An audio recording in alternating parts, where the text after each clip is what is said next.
Thank you all for coming out on the nice hot day. We'll start with public comment for comments other than our regular agenda. Chair, I just have one thing to say. We did set up for the t-shirt at the concert. We did sell one. We had a donation, but we don't realize that we selling at the concert. I don't know what can be done, but I'm not going to be here the 18th. I have a very important family meeting potential on Sunday, but I will be on the rest of the days, which is July 25th, August 1st, 15th, 22nd, 29th, and Willie's going to help me. Just try to get the word out there. We have these shirts for $10. We did have somebody up on one of the Valley's old place. Didn't realize it was selling. So we get the word out. They are $10. Good quality t-shirts. I can tell Sue is speaking, but I could hear very, very little of that. Because we don't have the camera here tonight, everybody has to really make an effort to speak up because we don't have the microphones out. That's my point. Yep, speak up. Channel 15 was unable to be here, so we're winging it with just Zoom. So we will try to talk loudly. Do you want Sue to repeat that? She was talking about selling t-shirts at the concerts.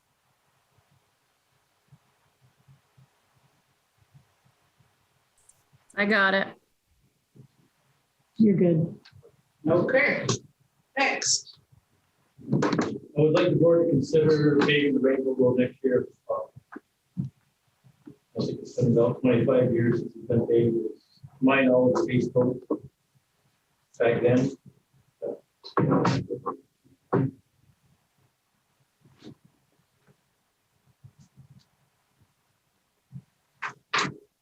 And I would assume it's in rough shape.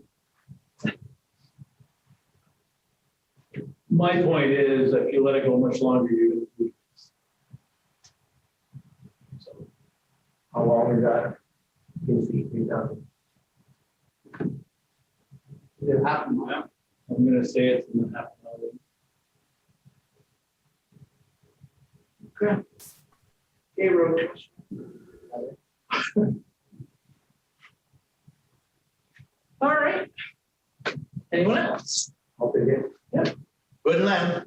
First of all, my Vermont Turkey Young Guns has got a event coming up. I was hoping that your cameras are here because it would look good to show them. This is a free event for the kids. Got the Mrs. Goy Sportsman Club. Show it on Zoom. I'll pass that. I'll pass that. And we can hang that one of those in here as well. So that would be nice. It's a free event. Costs the parents nothing, kids nothing. We do trophies. We give out a pile of stuff, really good stuff. Done in a bowl, all kinds of good gifts, and it's free to the parents to eat. We feed them all, and it's an event. We 22 shoot, shotgun shoot, bow shoot, trophies for all of it, plus gifts for everybody for use. Now that's out of the way. Just comment on our nation property. On my last meeting, we had a thought that the last meeting I had with the select board, we had talked about what we were going to do with it. And I think we pretty much agreed when we asked what we were going to do, it was time to tear it down. Get started on the thought because it was a safety issue, fire and what's been going on. So Well, we agreed to let you look into what it would cost to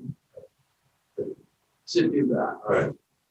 And So- yes, we did express some concerns. I have a concern about the fire hazard only because we know we've had the police chase people out of there. Right. And I'm terrified that that'll stop the along the buildings. Okay, so when we had our last meeting for the village core master plan, Greta had came and had rolled up a bunch of stuff and had a nice video of where we started and where we went with it, which when that first started on the video, it was when we did build. First of all, we got rid of the little cafe and did a good job getting that safety hazard out of the way. And from there, we went into what we done for build. And for build, if you should be familiar with that, we did 3 programs. We brought all the community in to evaluate what they wanted to do. And the 3 items that I was aware of, I knew that on the first item, every 3 things they wanted to do was demolish the building. Okay, so the other night we had a meeting and it popped up as a 4th issue, a 4th thing onto it was having a library on that property in that building. So after some discussion on it, Mrs. Hardigan and to a conclusion that because there was a staircase in it, at first they were really wanting to keep it to do whatever, and then she goes, wait a minute, you know, that has a staircase in the middle, we can't use it anyway. But I just want to make sure that my select board is on board with everything that we're doing, and I don't want to change anything up to what the public has requested. And most, everything we done to build was to demolish the building and move on. And in between that, we had some people that thought we should check it out for doing it over, and which we did. And pretty much to a conclusion that it would cost a lot of money to do something with the building. So I'm just giving you a heads up where we're at with it. I don't really want to have our town change what is going on or what the public has figured it was going on with us as a steering committee. So I'm not sure that we're on the same page. There were some comments I didn't like, and I think we have to stick to our guns to what the public wants and has evaluated. I actually spoke to a few businesses, especially in the biggest business in Highgate, Corey McGill, and asked him if he remembered what we're doing. He remembered it well. And he doesn't think that anything should be changing other than where the path that they wanted to see happen was eliminate the building and make it safe, and then go from there and sell, market the property for what it was. And we did team up with the library, and we went out of our way to team up with the library, and there was some thoughts on that, but everything that we did with build was to put the library on the Highgate property, not the Macy property. Because the Highgate property was the town sheds and stuff, which we already own. And it had nothing to do with the land that the school gave to us unless we dealt with them separate. So I just want you to know where we were going with that, and make sure that you understand that we really shouldn't change too much up unless we come see you and you know what's going on. So there are some things that gave me a red flag that I thought I should be speaking with you on, so you know what's going on. That's all. But there is some people with some visions that don't belong in our town, that don't live in our town, I should say, not belong. And they have visions for our town, but I want our public that live and pay taxes in the town to be the deciders. Get that for what it was worth. So I did have, I got a whole, I'd like to leave you this whole piece right here from when I started with. And you can start reading that if you get done. And let me know where we're at. Okay? Just kidding.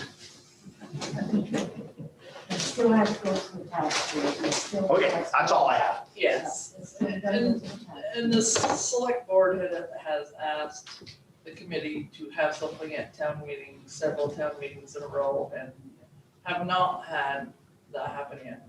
Because of the COVID. I keep hearing it was all COVID. And when we talked the last time, I said, so it's time to move. And you said yes. Like to So do something. during our meeting, the last meeting I had, I asked Greta if there was any money and that we could acquire to do for the asbestos on the building. And she said yes, and then she said no, and then she said yes again. And I said, well, I have done some of my own homework. And until I did that, but I know that there are other means of, it doesn't have to be brownfield money. It could be a possibility of somebody else's. I don't think we should be pushed on the wayside when we waited 2 years for the COVID over that. And another item that I ran into in the 2 years here was we had money in that I asked for, 22,000 was what it was. And now that we've combined the water, sewer and Macy property, we used a lot of that money on other things, which gave us less than $1,700 to work with. Remaining, yes. So I'm just saying, a lot of the money went for both directions, and not so much that property, it went in more in the water and the sewer and some of the stuff we need to do require the thoughts that's going on in the surveys and stuff. Right. I mean, it's not a bad thing, it's just that we're gonna have to do some searching and asking, and I'll be here to see when it comes time for asking some money to do for grants for percentages that we may have to do or whatever. I didn't ask last night because I felt you guys had a lot on your plate. You do have a lot on your plate, and we got a lot of money going out in the slides and stuff we're doing. So I understand that as well. I'm a taxpayer. So I tried not to ask and probably should have something. So now we're gonna start almost from scratch on that thought, but you know, maybe there's something down there. We can have, I need to do research on that for us. Well, I just want to clarify, you still have that money because the 2 grants that we've been working with served as match for each other. We haven't Well, what was the invested. during our last We- meeting here, we have talked about, there was like $1,700 and something on that we had left. Are you saying that we got the money You will be reimbursed. reimbursed, You will be reimbursed. That as full we amount? bill. the full amount? We didn't spend any money on those 2 grants. We used our volunteer hours and time, and 1 Okay. grant served as match Well, for that's the what we other. need- So that's what I need to it hear. will come back to the It committee. will. Yes. Okay, and when will that come back to us? Let me ask that. As we bill, we accumulate bills, and then we Okay. send a So if we requisition can to come the up grant. with something to do the asbestos stuff on the building, then there will be money to match some of the stuff that we possibly could get for grants and stuff. I don't know how to answer that. So we're in the Brownsfield, and the money will be made available to the town when there is a final development plan. So when the committee gets to the point where they say they want to go this way, they want to go this way, exactly what their plan is, then Brownsfield would give you a proposal for what it would cost to get there. Browns. And if that's if they got any money. That, well, yes, So they we're- would have to have money, but they make a point to have money for those projects. Yeah. Greta is taking excellent care of the group. She is looking out for the best interest. But until they know what the redevelopment plan is, it's tough to say what has to be done. You know, there's Well- mild contamination in some of the soils and in a few materials on the house. So depending on what the ultimate use is, that would change what the cleanup plan would be. That's all she's saying is, and they made the exception for the Steinauer because it was clearly not going to be rehabilitated and it was too close to the neighbors, et cetera. This building is a little bit different. I also have, Wait a minute. sorry, Woody. Well, this outer towner, he used to be a Highgate resident. He's been beefeating around. what are you talking about? Billy, No, I'm not talking about Billy. he's been beefeating around talking to people for donations to restore that building. He's got Tyler Place, he's got Pompano, and who else? So far, SD Grizzle, so far will donate money to, but he hasn't said how much yet. And he said he was willing to donate 10,000 out of his own pocket. So this person, this Billy person, Greenwood. okay. So what is he thinking, that he's going to purchase the property? I've got more information after Woody is done. I don't know, but he's been beefing around, but say we could put it up to sale for the Tyler Place. Let him rehab it and turn it into like a bed and breakfast, and we can get tax money from it. I don't think his ultimate plan is to purchase it. I think he just wants it to be available for use in a historic. As a historical. as a historic purpose. So he has, he's ready to roll, but we've explained that the committee hasn't really figured out what they're doing. Yeah. Well, it wasn't our job to do So, that. But it's up to you We guys. just let them do that. But that should be brought up too, that he is doing that. and so he wanted to start a fund. He wanted to put 10,000 in and keep going. And I said he should get pledges instead because we don't know if we would ever come to use that money. Yeah. Right, I would think that that might be slightly illegal if you don't have the proper paperwork and have an understanding with the town. That's something that's a little odd there, but okay.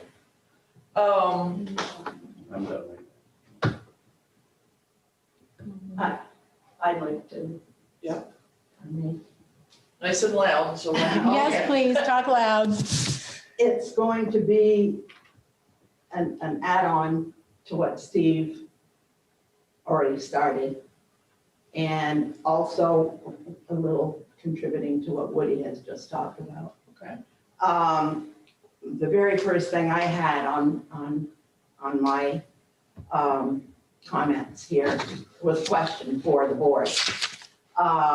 Did the board, and that's where I'm going with this, is that our last village core master plan meeting, it was reported that the select board had given the order for demolition, and that blew me out of the water. That was something that I was not expecting was right up front and was about to happen maybe tomorrow. Okay, so that is the question I have. Did the select board order demolition of the Steinhauer building? Yes or no? You mean the Macy property building that's still standing? Yes, that's what I mean. I did. I looked in the minutes and I wasn't able to find anything. However, I know that there was executive session. And correct me if I'm wrong, but Steve, you went into that session, didn't you? No. You didn't? Yes, you did. Was it second, not on that one? Well, I don't know what you spoke about, but somehow. Right, that's right. Yeah, yes, that's right, I don't. But the question it seems as though the board is not saying, yes, we did. We gave that order. Right or Well, wrong? let's We said he could explore the, explore that's, to get it going, and you asked what was going on with it, I said, well, first I know we're going to tear it down. And I asked everyone individual, I said, so you're ready to get started on it? What was the comment? Get started on the thought? do something, Bruce, is that what you thought? get ready to take a town vote. Yeah, start looking into, What it took to start getting it built down? That's what you told me, and I said, we'll look for some money. Richard? I did say that you couldn't go any Excuse further. me, but I'm addressing the select board, okay? Yeah. Okay. I'm sure they all answer your All right, I'm able to. You want me to keep going? Yes, please. I did ask, did they go through the historical like you did? And what I got from Steve was that it wasn't fit to move on. You know, it was, the historical wasn't, didn't think it was able to refurnish it, you know. And so then I did, Lynn, I said, well, if there's none, we might as well look into tearing it down. Okay, I wasn't at that meeting. okay. Vern is out tonight, so. I'm understanding that there's the element of the threat of fire. I understand that. I certainly do, and I'm in close proximity. Right, absolutely. However, for the present and the immediate time, if there was a remediation effort to rid a portion of, or some of that garbage, we'll say, that's there causing this to be a huge tinderbox. And I've had certain people say, well, yes, we'd be willing to help, And even demolishing, if it has to be, a portion of that, which we know the L portion is what contains so much junk and garbage and is very dangerous So and it's not sound. what garbage are you? Well, there's years and years of whatever has been piled up in there from whatever it is. I was in there with Arnold and Skangus when we visited that rear portion of that building, the L. And I mean, I didn't walk through to say, all right, here's a mattress or here's a pillow, but it's been accumulated for years. And it's a fire hazard, I grant you that.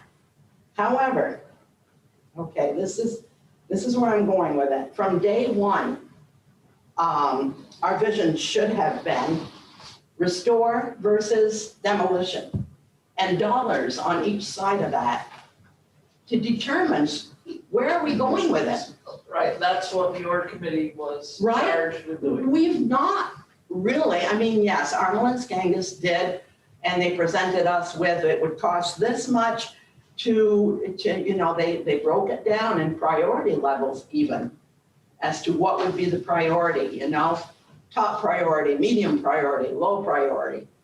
And in order to do that, in order to really be fair, to present something to the voters, dollars. I mean, that's what voters want to see, is how much will it be if we demolish it? How much will it cost? Or how much will it cost to rehab it? Show us some figures. And does it not have to go to the voters before the actual order to demolish can be given? In other words, tonight, okay, we say tomorrow, taking that building down. Is that? Well, no, it's a lot more complicated than that, because first, like I said, we've asked for that to go before the voters several times. Okay. And it's never quite happened. Quite, right. So we asked the town what they wanted to have done with it when we bought the property. It was the understanding that the voters would decide what to do with it. Mhm. So there hasn't been a town vote, so I don't think the board knows what the town wants to do with it. That's why we've been pushing for a vote. So that you have a direction. It can't be torn down tomorrow because there has to be remediation of the threats to health. So the asbestos and what have you that needs to be taken care of. That's what Heidi was talking about with Brownsfield. So that all has to be done in a proper manner. So it would never be torn down tomorrow. It could never be done on the spur of the moment. I think your real question is it with voter approval or without? I think is the question. Yeah. It was bought with that understanding. Bruce, you were on board at that time. That was my understanding was that was how it was bought, was to be decided by the voters. And that should be in the minutes Okay. of that time. In closing, wait, I have just a couple more things here. To add on to what Woody said, and I have spoken with Bill Greenwood. Most recently, and he travels up, he did until before COVID, but he has a tour company and he's all over in many cities. And in one of his meetings, one of the gentlemen that he spoke with is a CEO or COO of Drury Inn, if you have ever heard. I had not heard of it before. It's a chain. And what they do is they buy hotels that have historic significance with the intention of renovating them. And this is what they do. And he said, Bill said that the gentleman, as of last week, when they spoke, would be interested to take a look at this building. And I thought, wow, if that could happen, if they were interested, I know there's a lot of ifs, but before we tear this building down, maybe there is a person, a company, that would fit the bill, would preserve that building, would be interested, would buy it, and it's out of our hands, so to speak, the town, as far as ridding ourselves of the property. I think that's at least worth a shot. I really feel it's worth a shot. And I am attempting to get more information on that. And that's all I have. That's it. I'm not speaking for the board, so jump in whenever, but for myself, I'd like to see a vote on town meeting day, one way or another. And I would like to see it as well. Yeah. This year. Yeah. Get a vote. Yeah. Figure with them all, Yeah, because we've okay. done the build program. And if you have a firm, substantial, and funded way to rehab that building, and it's been approved by the board, I'm fine to have that go forward. But I would like to see something done as of the March town meeting day. Like this guy she's saying, the hotel chain, if he's interested and he wants to buy it, have him sign papers saying, that way he's, you know, we got him prove that he wants to build it. If he don't want to sign it, then that's a different story. Realistically, that's probably a 1 in a trillion shot. Yeah. Because it's in poor condition, and I would expect that his money would be better spent in a home that was But not in it's such tax bad. deductible for him to rehab it. Because he can write off a lot of taxes rehabbing that building. People who have money don't normally throw it away. So I'm not trying to pee on your parade, but I'm just saying realistically, it might not go through, so. Yeah. So I have a question before I get out of here. I gotta leave as well. Historical. When I was a selectman, I don't remember that building being put under as historical. Figured maybe you never had it. No, they never. I'm talking, thank you. Just let the board speak. Did you remember that? It's not on the historical register. Thank you. Just remember that. So that doesn't count as far as what we do with that. If we brought it to the town, and we tell the town, we got to tell them properly what can happen. I do have the Brownsfield recommendation and cleanup sheet that got it done. So I'm gonna read a short package, that's it. And I'm done. The Northern Regional Planning Commission and the Northern Regional Brownfield Program, which is aimed at leveling the playing field for development, brownfield property, which would be the nation property, by helping owners and prospective developers address their environmental challenges and environmental assess, cleanup planning and cleanup funding. Our goal is to help recycle property back into use as industrial or commercial sites or as a green space for housing, nonprofit or municipal use. Right, so that was from Brownsfield. And there is much to say in that. They know what their goal is if they were to help on this property if we tore it down. And that was combined with our build, when Bill came in the picture, and we spent all that time with the public, with all the people that came in and sat down and decided what they wanted. So I feel we really need to bring that this year up for a vote, what they want, and get moving. Before that, somebody makes a mistake and creates us a lot of problems in Center Highgate. I don't have to tell you what that would be. Town of Swanton, when I was young, had one fire and wiped the whole town down. You remember that? Anybody know? Yeah, Richard remembers. There was a whole sheet of what happened when it happened. It burnt the whole community down in their municipal, like this area. And then they had to rebuild the whole thing after all the new buildings came in. So there was a pamphlet like this with all the old and then what they did with the new.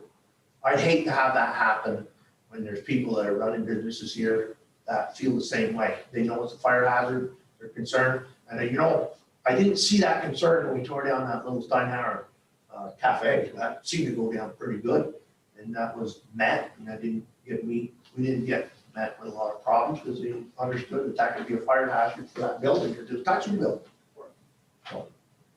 So anyway, you got a pretty good update, what you needed to hear.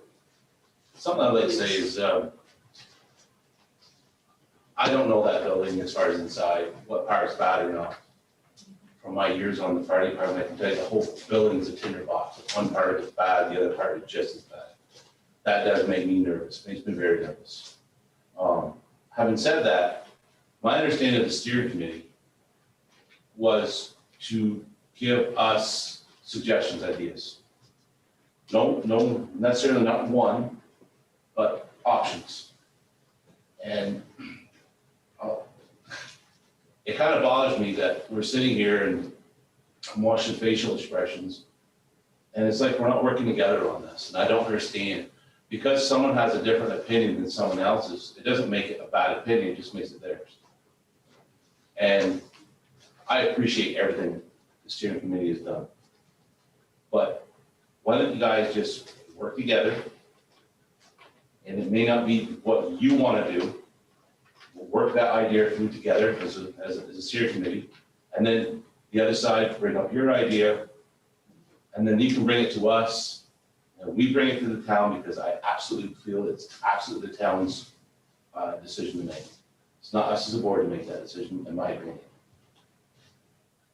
But life is too flippin' short to have hard feelings over stuff like this. And I mean, we've got our own issues on this board. And it goes for us as it goes for anybody else. We're all human, we make mistakes, but please work together and have an open mind, because we need all the information we can get to make the right decision. And to bring all the information to the voters and not in a biased way. And that's all I ask, please. I have complete pictures for that property that was done when we did an assessment.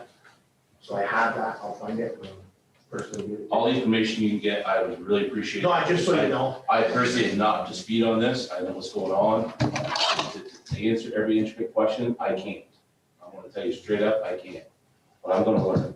I'm gonna learn about this. And again, I really appreciate everything you're doing.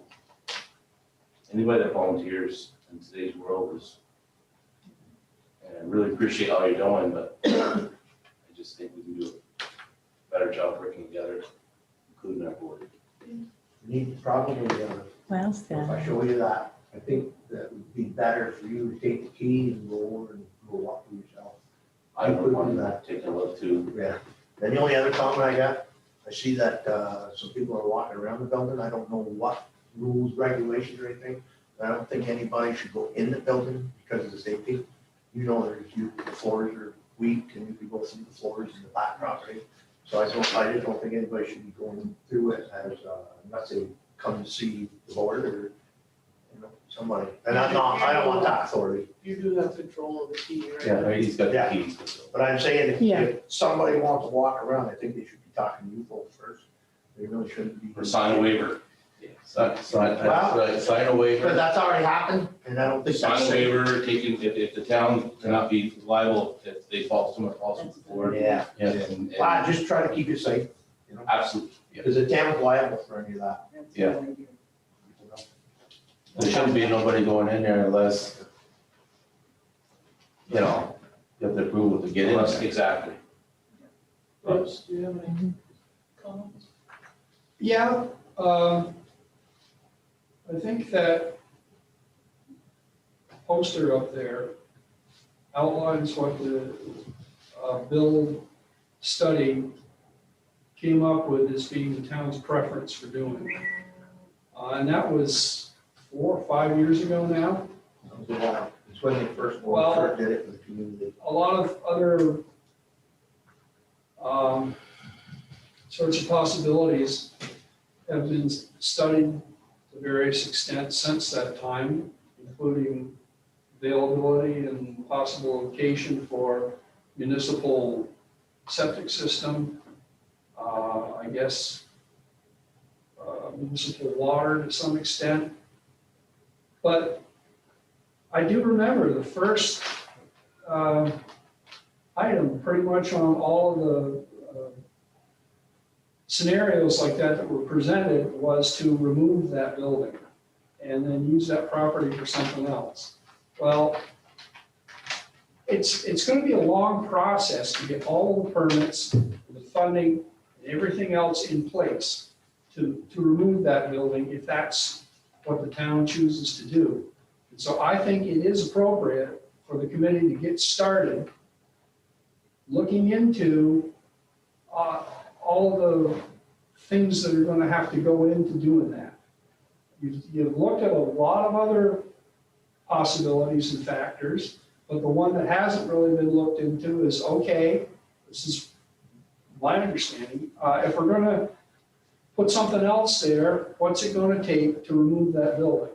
So I agree with Kyle, we've all got to work together to come to a mutually agreeable decision. I believe we have, actually. You know, I mean, we're not gonna agree on everything. It's just there. I've got a question for Steve. Steve, years ago, when we first started, didn't we have estimates for asbestos and stuff removal? Where they did the Steinhauer asbestos for the restaurant? That's it. No, I think we had one for the garage and one for the house too. To tear down the garage and tear down.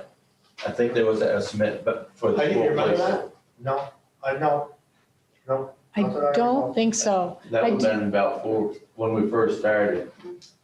You know, the thing that bothered me on our last steering meeting, and it has nothing to do with bothering, it just has to be like I was stunned to hear it. And Woody, you said that to me. Don't you remember we did that for the library, putting it in that building? And I said, no, I don't remember it during the time we did build and when we took it. Yeah. I remember that they wanted one and it got shot down because of so much money and stuff. And then I remember the fact that I could remember saying, you should go back and revamp it. And then we could work on putting it in a safe place or whatever. And we knew because, and Mrs. Morgan said the same thing. She said, oh, wait a minute, that has stairs, we can't use that. After the argument was that they wanted that there. But it wasn't intended on our bill, 1, 2, and 3. So then there was a number 4 that wasn't ever there. Not in our Not in your committee, at the study library. and library. The library study had their own Yes. separate from us. So that shouldn't have been included in ours on the number 4 because it wasn't what we'd studied. So I don't know enough about that. But I do remember that that was done before and it was brought to your board. Hey, I was looking. And that was nothing that ever went anywhere. And I remember saying, I think it's maybe a little big for the town, go back and revamp it. And then I also invited them to the steering to make that community come together myself. I don't have any issues with the library. I wanted to make it safe and then all the build people, when we came in, they said, library should be near the school, keep the kids away from the main road. I mean, all that stuff is still in my head that we've done. And it was a great job. But I don't want our public thinking that we're doing something different than what they wanted. They're the ones that came to the table with us, Corey McEwen, David, you, me, everybody in Highgate, farmers. Well, no, because it was a small group of people. Yeah. That's No, why, the that's why you the need bigger majority of a the community larger, that does a lot for the town. But in my mind, I'm still thinking around 60,000 was for the asbestos and lead paint, you know.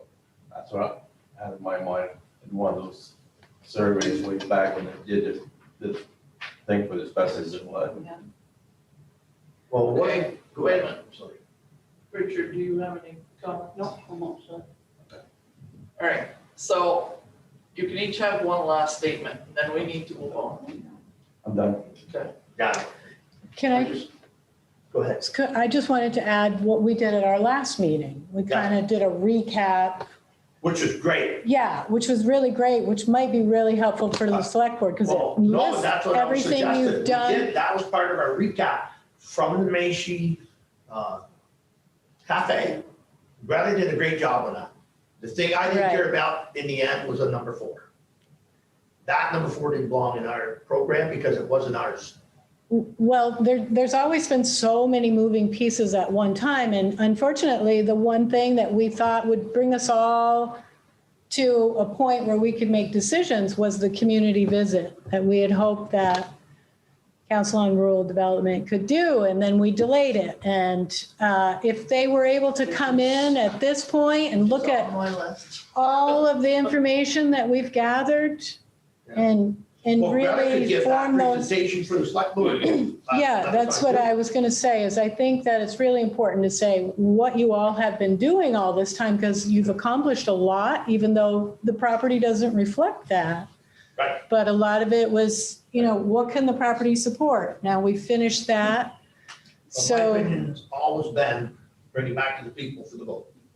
Absolutely. We don't belong, we're a steering committee. So when we had the gentleman come up and approach us, I said, I don't think you should be talking about us. We're only a steering committee, go see the board.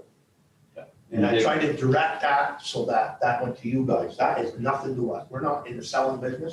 We're in trying to tell us, and now that we've been here, I'm here for the same reason. I just want to make sure you got a heads up, what's going on. I don't want you thinking 6 months from now, or you say we should put that on the minute so we can get the vote. Let's get a vote. It's been a long time. Blame it on COVID, blame it on whatever. It needs to go. Not go. Needs to be the vote of the people. Let's get the vote, and then we know where we want to go. We can lead this It presentation. would give you a direction. Yeah, we need it. But the steering committee's only adding what we can do and what we can't do. We can give them that. But they still have to, we need them to say what they want. And that's been a long time. And when I came to you folks, it wasn't even over that. Actually, you asked me where we were at with it. Right. And I said, I don't know, with COVID. Heidi said the same thing, we was on the back burner. And I know Heidi, because I always try to, I said, okay, Heidi, let's get moving. She goes, oh, well, wait a minute, we got a lot going on, you can't just, right? I mean, that's okay, but I'm a guy who wants to get something done. And if that's where our next step is, let's present it, let's do it. And I'm on board with that. But I still want the public's input in Highgate to pay taxes on it, not somebody else's. Okay, thank you. Get your Thank you, information. Steve. Thank you. Have a good night. see ya. Yeah. Thanks, Steve. Good night, folks.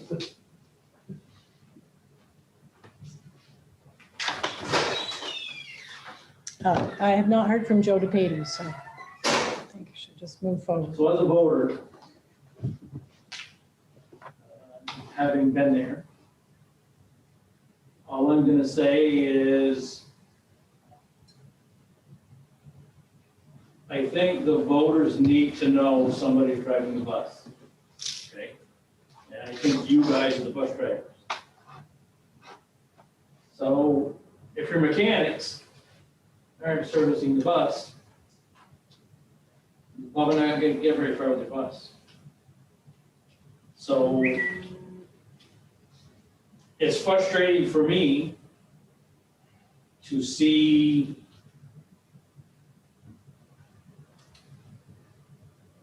the dysfunction, I guess, between the boards and whatever. I have a hard time supporting something that I don't understand. So if the majority of the public don't understand, I'm not saying they're all like me, but I think you're gonna struggle to move forward with something if it doesn't look like you guys are going in the same direction. I would agree. So that's what I feel the pulse is. I could be totally wrong. I haven't been very involved as of late. I But I'm agree not with, hearing much. yeah, I agree with Kyle that bring us options so that we can take them to the voters and inform the voters Yes. of the options. Let them vote and then you have a direction to continue on. I Yeah, feel absolutely. you need to bring that to the voters. Yeah. The steering committee is supposed to be working for you guys. Whoever else is working for you guys. Your pulse is still pretty good, Henry. Well, for me, I'm here for the airport. I don't know if we're talking about the airport, We are. but there again, I'm not saying, because I don't know much about it, that everybody else is in the situation. But I think, if I don't know much about it, there's gonna be a lot of other people that don't either. So again, on the surface, I think this is a good thing. But again, if I don't know much, how can I support it? Absolutely. So that's part of your trials, I guess, right now. And I know part of it is because of COVID. I understand all that.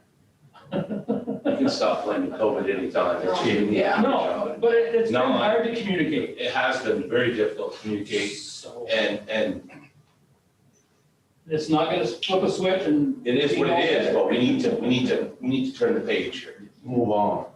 We definitely need to move on. We need to stop falling back on the old COVID as an excuse, in my opinion. Fine. And I agree with you, Henry, 100%. That's kind of my point with the steering committee on this, I agree with that. is it's okay to have a different opinion about what you want to see done on the property. My understanding of the steering committee is you're supposed to bring us multiple ideas. And then we bring those to the voters.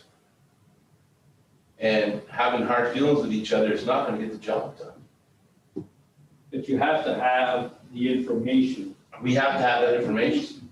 I think the voters know if it's 2 and 3 that are pitted against each other. I think the voters need to. I've always felt the voters are much more appreciative if the board is in unison to something that they can all agree to. It's probably not what Kyle exactly wanted, or Sharon exactly wanted, or Richard or Bruce. But at least work together and hopefully, it's not gonna happen every time. But you can get to a place where it's everybody's, okay, we're comfortable with this and we're agreeing to this. I think the voters see that. But that's my 2 cents.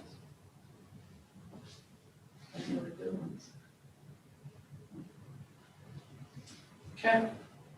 We're gonna move on from that topic right into the airport. And welcome Tim Smith. Tim, as a forward to this, first I'm gonna tell you, speak really loud for Wendy. Yeah, Please. and can you tell us about your job? Sure. What do you do for the county? Thanks, Sharon. Hello, everyone. Nice to see you again. Heidi, thanks for inviting me. And this goes exactly to Henry's point about education. I think we're going to get into some economic development 101 information that I think people can share as you move forward on this project. So Tim Smith, Director of Franklin County Industrial Development. Next month, Franklin County Industrial Development is going to be 50 years old. They were established obviously in 1971 when unemployment in the region was double digit. And part of the reason for the double digit was railroad, coming up the interstate, reduction of the railroad activities, farming going more automated, and those are probably the bigger ones back then. So the board was established to look at creating opportunities to bring a different sector of business, which ended up being manufacturing. So an industrial park was created in St. Albans Town and one was created in Swanton. And to this day, both are full. We've expanded the St. Albans one twice. Swanton one was full. We've got Swan Valley is not real active now, but and then we're going to have a vacancy with Milan. But all of those, I think, at one time, Swanton had created about 500 jobs, and St. Albans is probably up to about 1,500 jobs. And when you look at a workforce, and that's just between those two parks, you look at Georgia created their park in the 80s, where Perigo is with 400 employees, 450, and looking at a major expansion. So the parks are huge moving forward in terms of growth. So our mission is to create an environment which is conducive to capital investment, job creation, and job retention. So that's our mission. I mean, that we're focused totally on building infrastructure to attract capital and then places that create jobs and retain jobs. And I think the best example of that you're all familiar with is Vermont Precision Tools. Right? So Vermont Precision Tools, it's hard to believe, but 20 years ago, or almost 20 years ago, they were working out of 3 buildings in the Swanton Industrial Park, and they worked with SIDC to consolidate into the building that you all know on Robin Hood Drive. They're off from Robin Hood Drive. And that business created out of a 1,500 square foot garage with Norm Leduc and Richard Paquette and I forget who the third one is, but and they had 4 employees, and now they have 250 employees. So that's 250 employees making decent wages, owning homes, shipping product out. Their sales, I don't think Monica would mind me sharing that it's about, say their sales are in a range of 40 to 45 million. And what that is that's product leaving the state of Vermont and money coming back in. That's the key.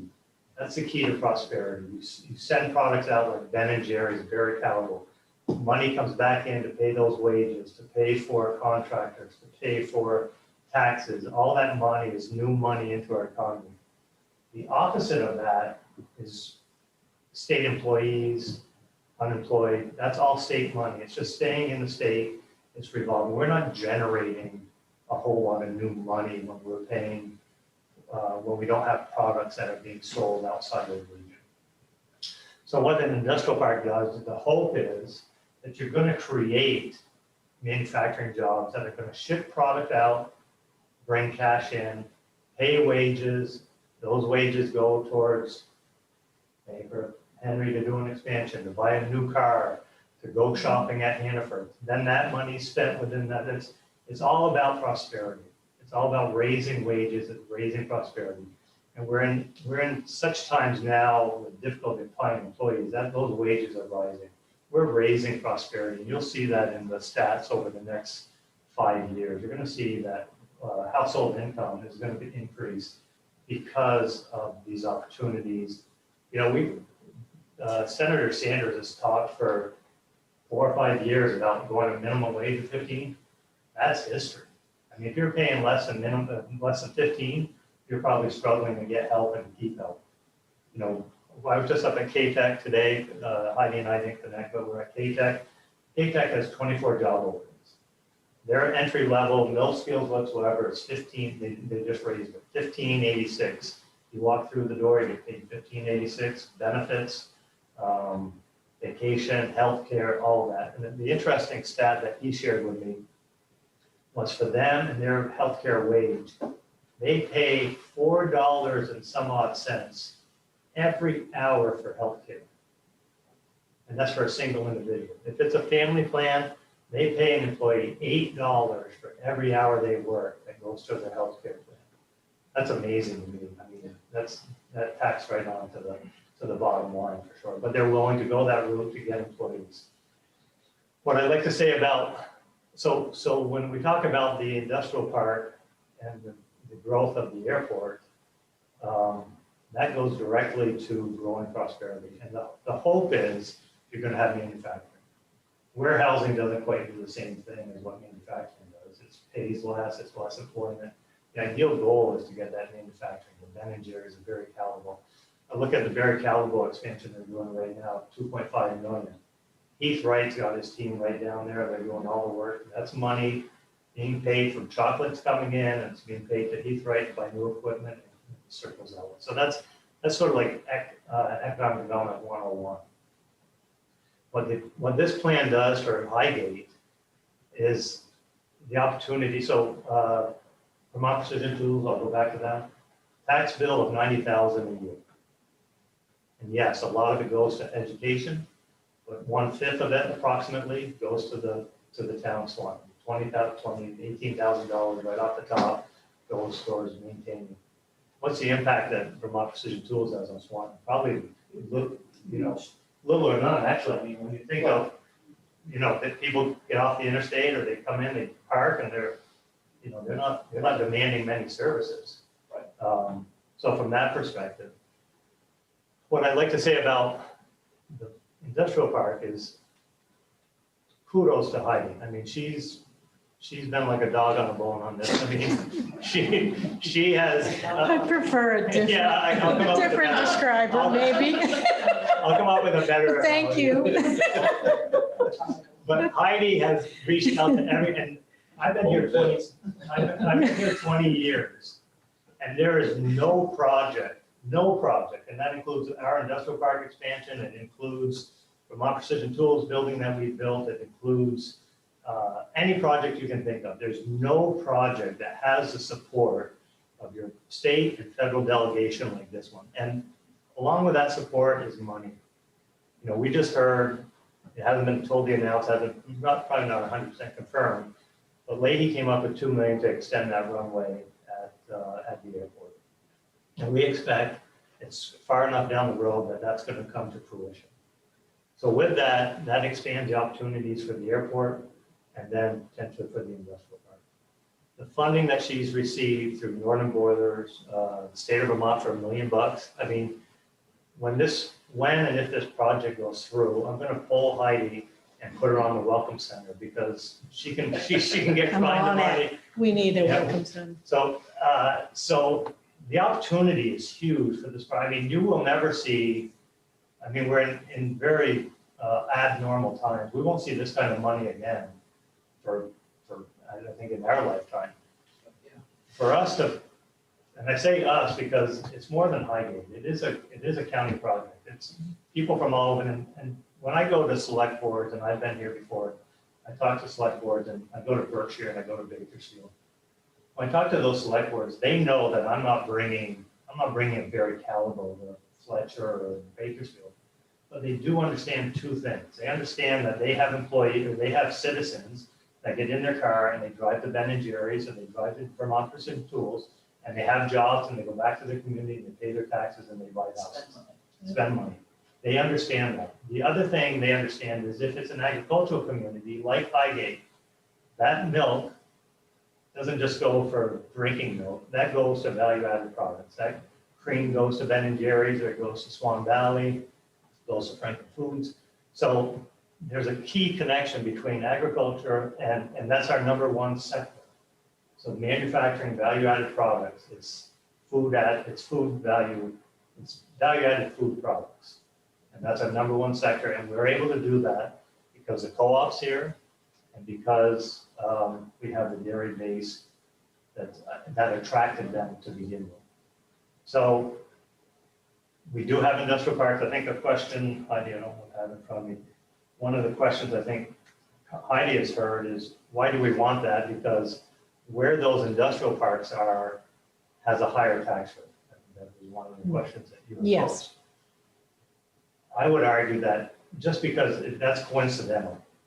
St. Albans City has a high tax rate because of all the services, water, sewer, police, fire, recreation, all of that. That's why it's a county seat, and that's why you have a high tax. It's not because we have an industrial park. If anything, that keeps the tax rate down. So that's something that needs to be made clear to folks as well.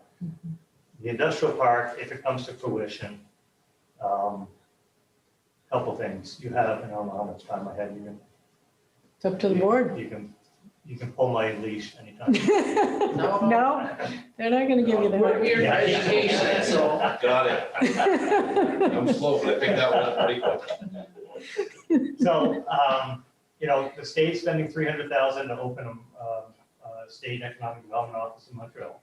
That passed in the budget. You look around the county, I don't recruit. I don't have money to go out. I don't have money to go to shows. What we recruit is just people coming over the border and wanting to find a home in Vermont. So if you look at Milan, we've talked about this before. Milan was, prior to this was What was their old name? Is that what you're, It was, yeah, Project. Burtech. But Thank you, before Sue. Burtech, it was, oh, yeah. before Burtech. Oh, I can see it like here. Yeah, me too. And so anyway, they made high-end liquor bottle labels. They had a coating that they put over those bottles. It was Jonathan. Johnny And they had 13 employees. They were a Canadian business. can drive. Johnigan Bread, that's right. So Johnigan made these labels. Over time, Vertec bought them for printing, did the labels. The key to it was the coating was that technology is what Mylan wanted for their transdermal patches. So if this Canadian company as Johnigan never locates here, we never have Mylan. So that just shows where, and that's just one Canadian company, and you can attribute Mylan's growth to being a Canadian company, Puro's Clothing. Barry Callebaut was a Canadian company, it was a chocolate company, CJ Van Houten and Zoom, when it first came here. Trying to think, there's someone else, a lot of the maple industry, CDL, H2O. H2O is Canadian, and then Lafayette, obviously. So they're all Canadian coming here.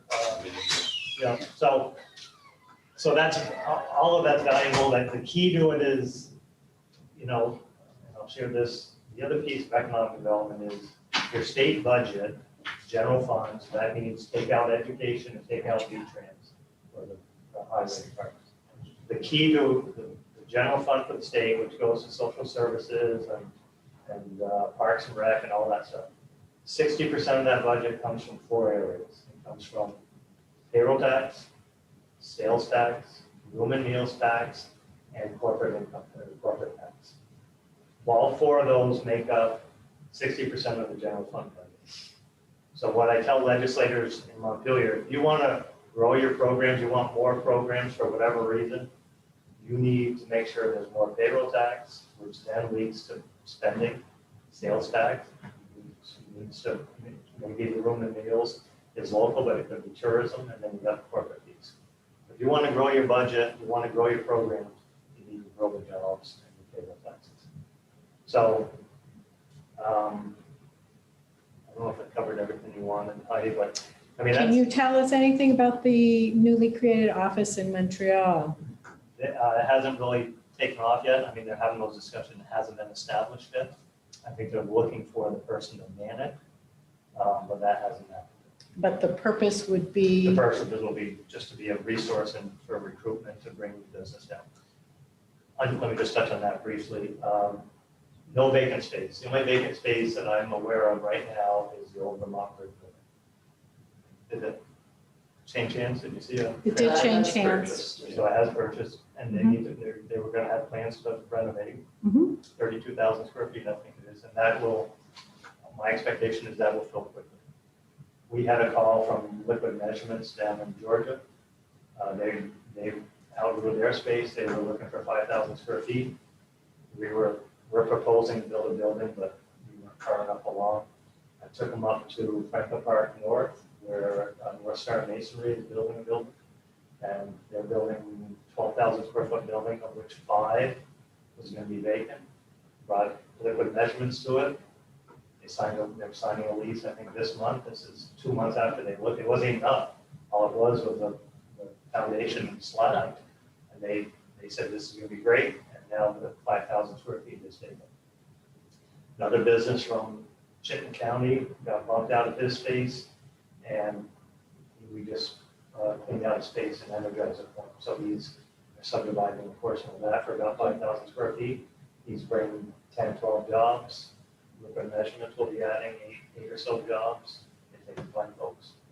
But that's the whole economic development. One of the things that I hear not often but enough to bring up is there's the feeling that there's one person that's really going to make out like a bandit if this happens.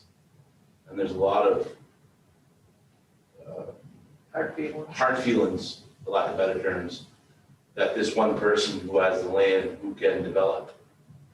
And I guess, I don't know if it's more of a question than a comment, is there's always someone that's going to do a little better than others. But bottom line, from what I'm hearing and seeing from what you're telling us, is there's a whole lot of people gonna benefit, a lot more than this one person. No doubt.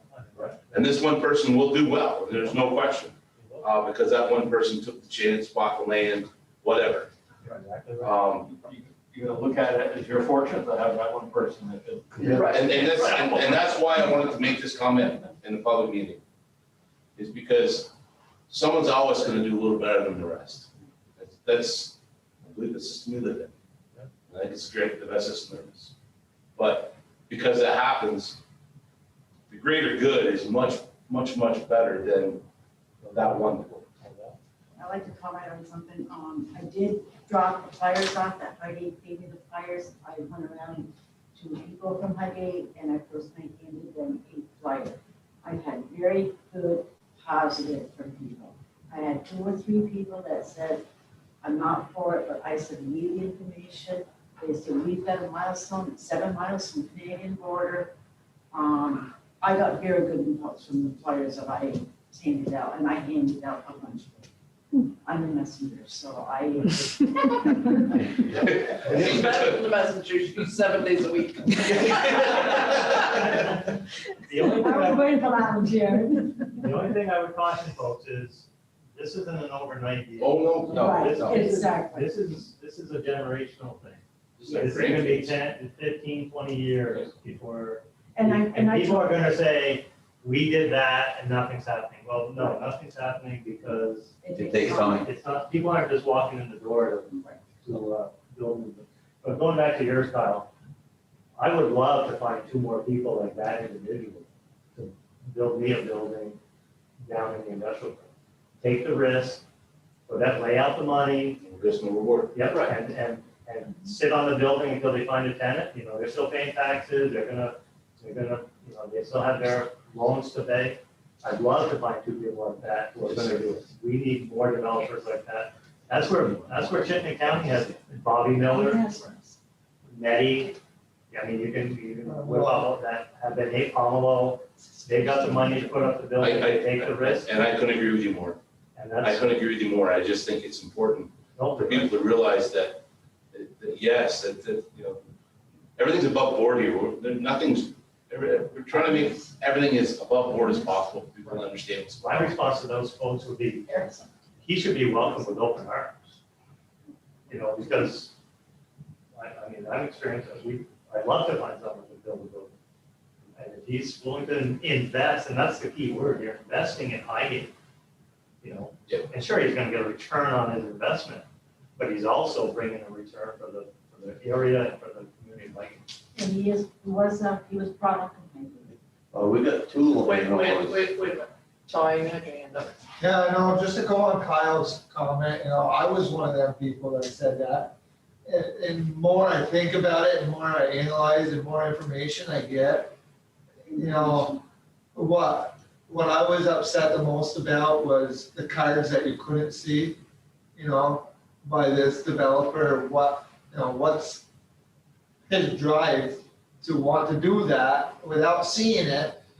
But, you know, looking into it more, of course, he's not going to reveal the cards until the building's up and some leases are out, or like you said, the Powell's and the Chittenden County will swoop it up, those businesses that he may or may not already be in contact with. So it's changed my view on a lot of it, you know. Ty, you're not the only one, sir, that had that feeling when this first started. Believe me.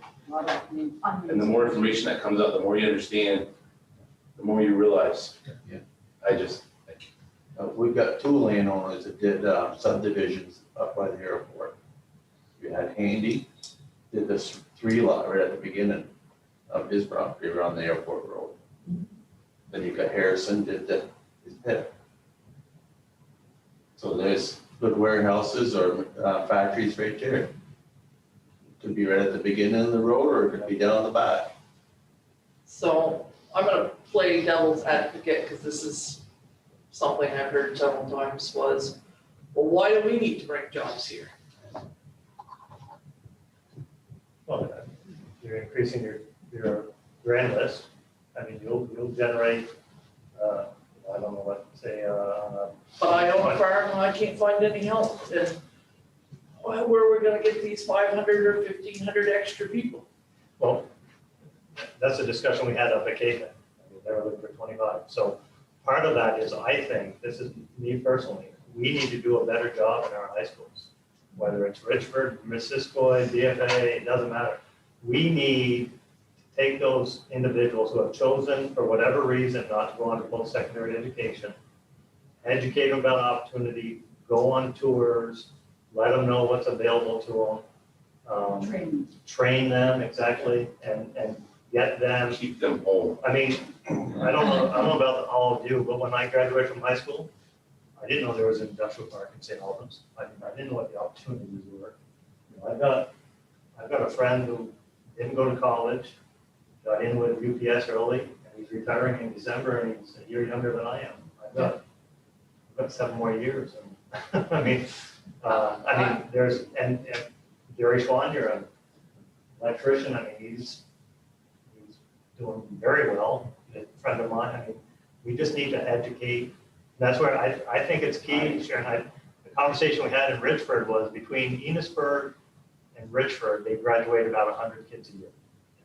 And my question to Beth O'Brien, who's the principal of Richford, is how many go on to college? 30%. So that leaves us 70 kids in Highgate, or excuse me, in Richford and Enosburg that are looking for something, looking for a career, looking for a job. You know, it doesn't have to be a career to begin with, but it can be a job that can grow into a career. Those are the kids that, and I think that's the key. I could not agree with you more. I think that is 120% right on target. So I think that's the answer to them, and that's where we're going to find our help. Well, and I think too, we have an exodus of people in Vermont. People leave because either they think it's too much taxes, not business friendly. Well, I can't change that one, but if you want your children to live in the same state that you do, they have to be able to make a decent living and be able to have a job and settle down and get these services that cost extra money to keep them here. Otherwise, they'll leave and they'll go to North Carolina or they'll go somewhere else where they get are better. Graduating senior can go to Ben and Jerry's tomorrow and make $18.50 a month. You know, that's $800 a week. I mean, as an 18-year-old, what are you going to spend that money on? If I can buy a car, a motorcycle, whatever it takes. Oh, yes. But beyond that, you can start looking at investing in land or building a house or whatever the case is. So I think the schools are the answer to that question. I think what they should do, and this is just a suggestion, but I think when they're seniors, they should take tours of different businesses and to get them know what's out there, because a lot of times they don't know what they want.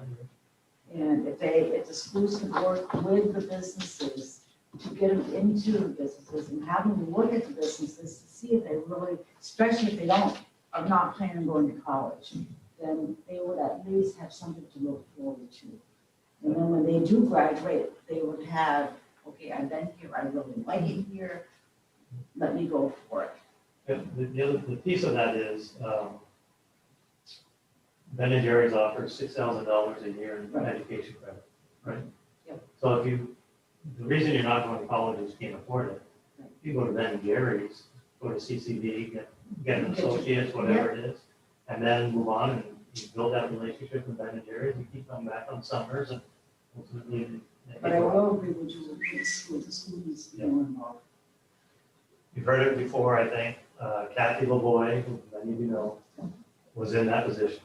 She covered all 5 schools, and over an 8-year period, the state did away with her funding. But over an 8-year period, she placed 500 kids in jobs. I'm not talking bagging groceries or working at the movie theater. Good jobs at Net Associates, at Ben and Jerry's, at Vermont City Tools. And these are kids who have she has gone back and has married some of them. They've stayed in the area, they've married, they bought homes. But we don't have that anymore. There's no one in the high school doing it. And we need to get back to that point. Yeah, that's a big thing. Is there a percentage of job openings that require a college degree? I'm sure there is, I don't know what that is. Because for a long time, that's what we were preached, you know, if we were raising kids. If your kid doesn't have a college degree, he doesn't have a chance. Yeah, I think the way it is now, I think, I'm speaking manufacturing. Manufacturing will take anyone who's raising and show up and come back after lunch. Yeah. And they will train them. I mean, Vermont Precision Tools does a math class. They have a math teacher and they teach them, you know, the agrometer, I think it is, and how to read it and all that. So most industries are to the point where they will train to keep someone on board and get them past that. But to your point, there's still, manufacturing isn't, you know, stacking 100-pound bags of feed on a pallet anymore. There's electrical engineering, there's processing, there is college opportunity within those manufacturing. And you can work your way up, but there's also machine operators, there's quality control. A lot of that doesn't need college education. So a little bit of both. Yeah, and it's not just the manufacturing. You can put up those buildings, it needs electricity, needs plumbing, it just, From what I heard, the building trades class at the tech center, every kid who wanted a job this summer that went through building trades has a job this summer. Because contractors are struggling to find that. Before I go, I just want to know if I move Henry off his spot in supporting this. So I don't know if anyone has any other questions. I got one question for you, Tim. Is there an easy way to figure out what the assessed value of a manufacturing facility is compared to a warehouse? Easy way. Or a way, I guess. I'm sure there is. I don't know what that is. You know, maybe here it's bringing tax base in, you know, a cidery is going to be of more assessed value, I would assume, than a Right. UPS warehouse. But a lot of it depends on what's part of the building, right? Is it bolted down? Is it not moving? That's part of the question. I would say that, and I don't know, does Highgate have a machine and equipment tax? No, not Okay, that I'm aware of. So, St. Albans Town, city, I think still does. I don't know about Georgia, but they also have a machine and equipment tax on all of that equipment. So even though you assess the building and whatever is attached to it, Physical assets you're inside. still gonna tax your physical assets on top of that. So your warehouse, for the most part, wouldn't have that. So it all depends community to community, what that might be. And Ty, you probably weren't here when Tim mentioned Precision Tools, what they generate in tax each year. 90,000. 90,000. I mean, the other thing about, like I said, 18 years ago, we had 113 employees. Vermont Precision's at 250. Survived the COVID, moving forward, you know, operating at 2 or 3 shifts. So.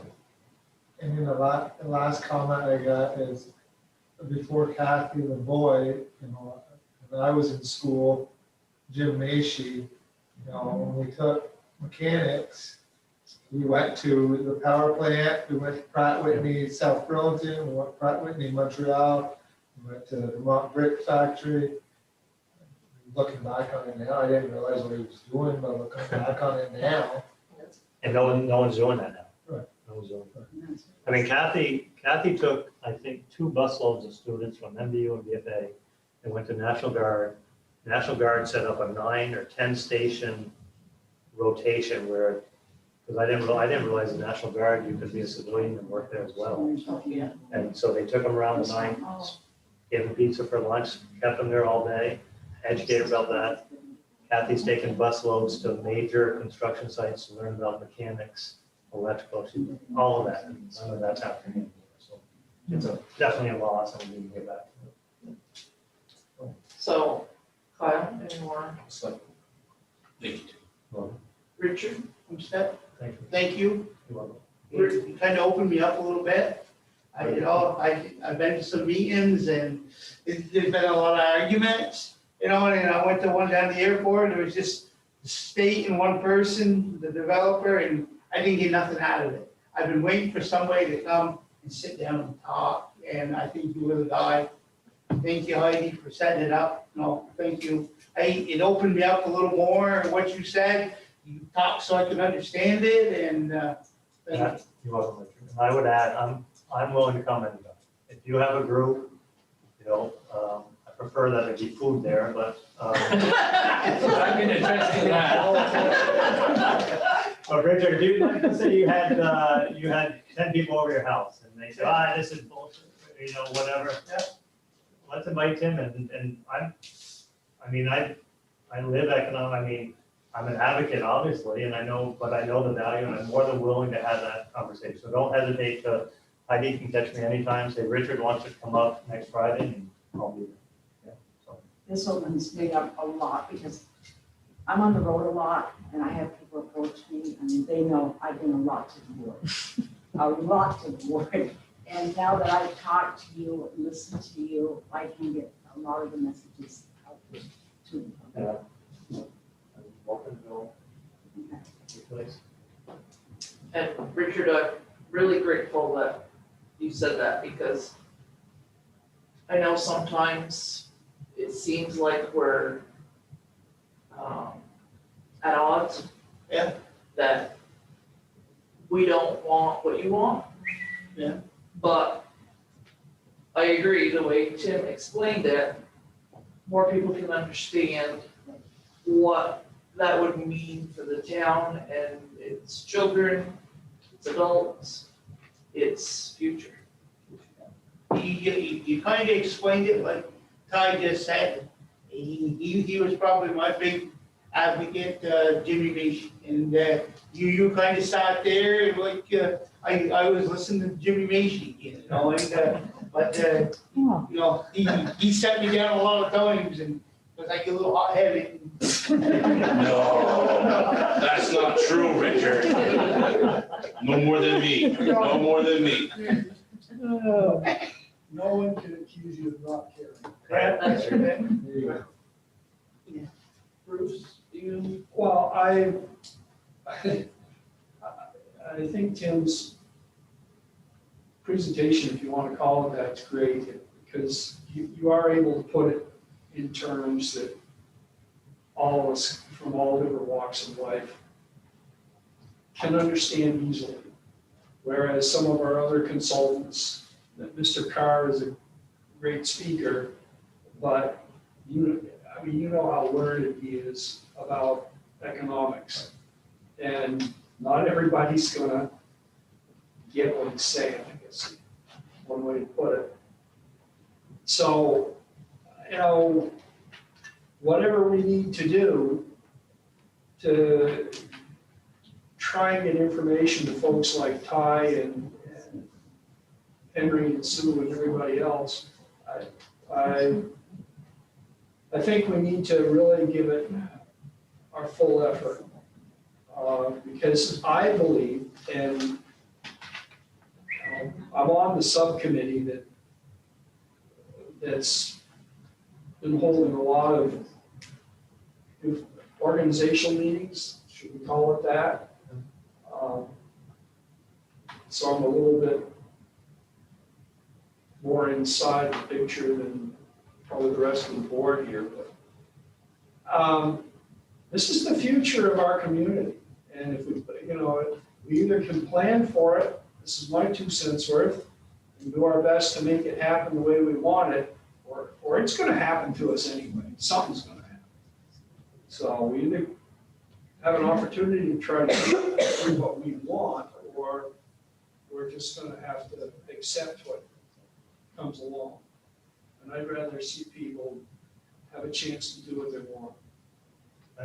I don't think, and I said this earlier, I don't think Highgate in our lifetime will be in a position like this again with the amount of state and federal dollars to do, I don't care what the project is. I don't think you will have this kind of support no matter what the project is. You know, I think this is huge. I don't say this as a threat, but if it falls through, it reflects on Highgate for the future.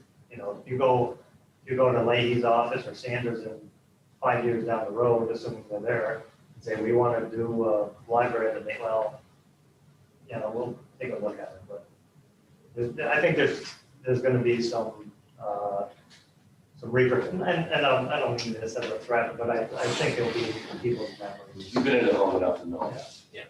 how the game is played. So how do you, I don't want to use the word sell, but how do you reach the public? Because to me, as a rule, when people don't understand, they tend to say no. So how do you reach the public? Because there's going to be a vote in September. September 7th. 14th. 14th. What's the best way to, I gotta tell you, I don't have an answer to that. I mean,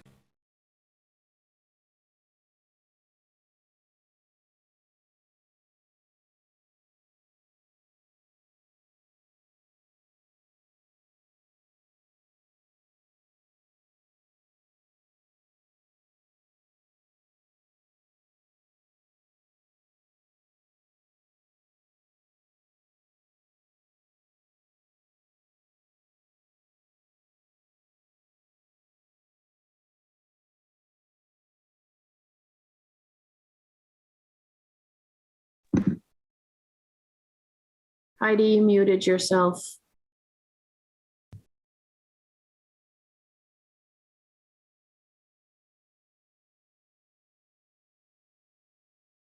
editorial on this next week. He wants to support it, you know, and I know the Messenger doesn't have the sort of circulation that it once did. Yeah. But that's just one piece of the puzzle. I know Kathy LaVoy has worked to do other activities. I think it's just a shotgun, anytime, anywhere, get that information out there. We've also done videos. We're continuing to do videos. Could I suggest something? I mean, this is just a suggestion. I'm always thinking. Franklin County Field Days is coming up. Please speak up. Franklin County, sorry about that, Wendy. Franklin County Field Days is coming up. What if you made a bunch of flyers and leave it up to the Franklin County Field Days? I mean, this is just a suggestion for Highgate residents. I mean, I've done quite like 60 to 70, but there's still a lot of people in Highgate that don't have those flyers. And there's a lot of residents that go to the Franklin County Field Days that might grab those flyers. I mean, it's a shock, but like you said, it's to get the players out so people know what's going on. you need to have information for the public, to me, but That's the main thing, or have somebody go up there and sit when it's the busiest, you know, so people can get the information out. Can you do a community meeting at the elementary school beforehand? One night, bring in, On the 7th is informational meeting. Yes, on the 7th. and that's where, I don't know if that's been decided, is it? so you're suggesting food, right? Yes. mainly cookies, Cheese and crackers. cheese and crackers, but over often. We had talked early on about doing a mailing too, so I wanted to bring that up to you tonight as well. And the select board has the difficult decision of having put this to the voters before we know what all our grant funding will be. So they're in a very tough spot and we need to move forward. There's a draft resolution and article for you to look at tonight, and you'll have to pick a not to exceed amount that you're willing to bond for that won't be too low and won't be too high to scare voters. So it's a tricky balance. I don't know if you have any words of wisdom for them on that, Tim? I don't on that. don't know, there was some numbers being thrown around. How much was it for the household?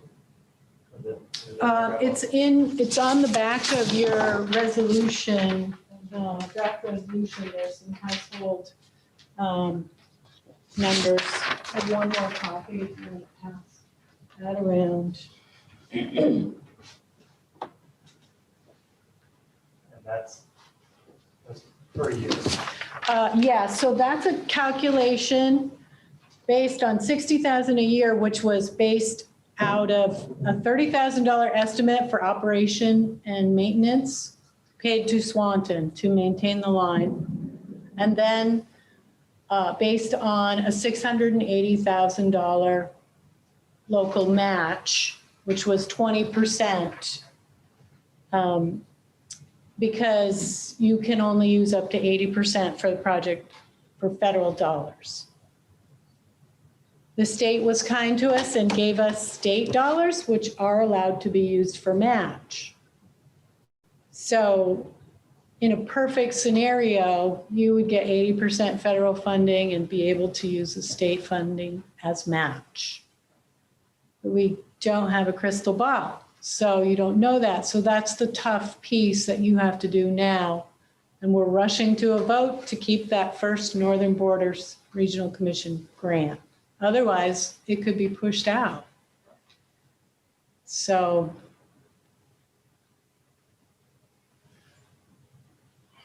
So in other words, if the vote fails on the 14th, the town of Highgate will lose $500,000+ of grant money for this project. plus you will likely lose your $1 million allocation from the Vermont Agency of Transportation. So you have 1.5 in hand. So what happens with the yes vote? With a yes vote, we apply for the next stage of funding.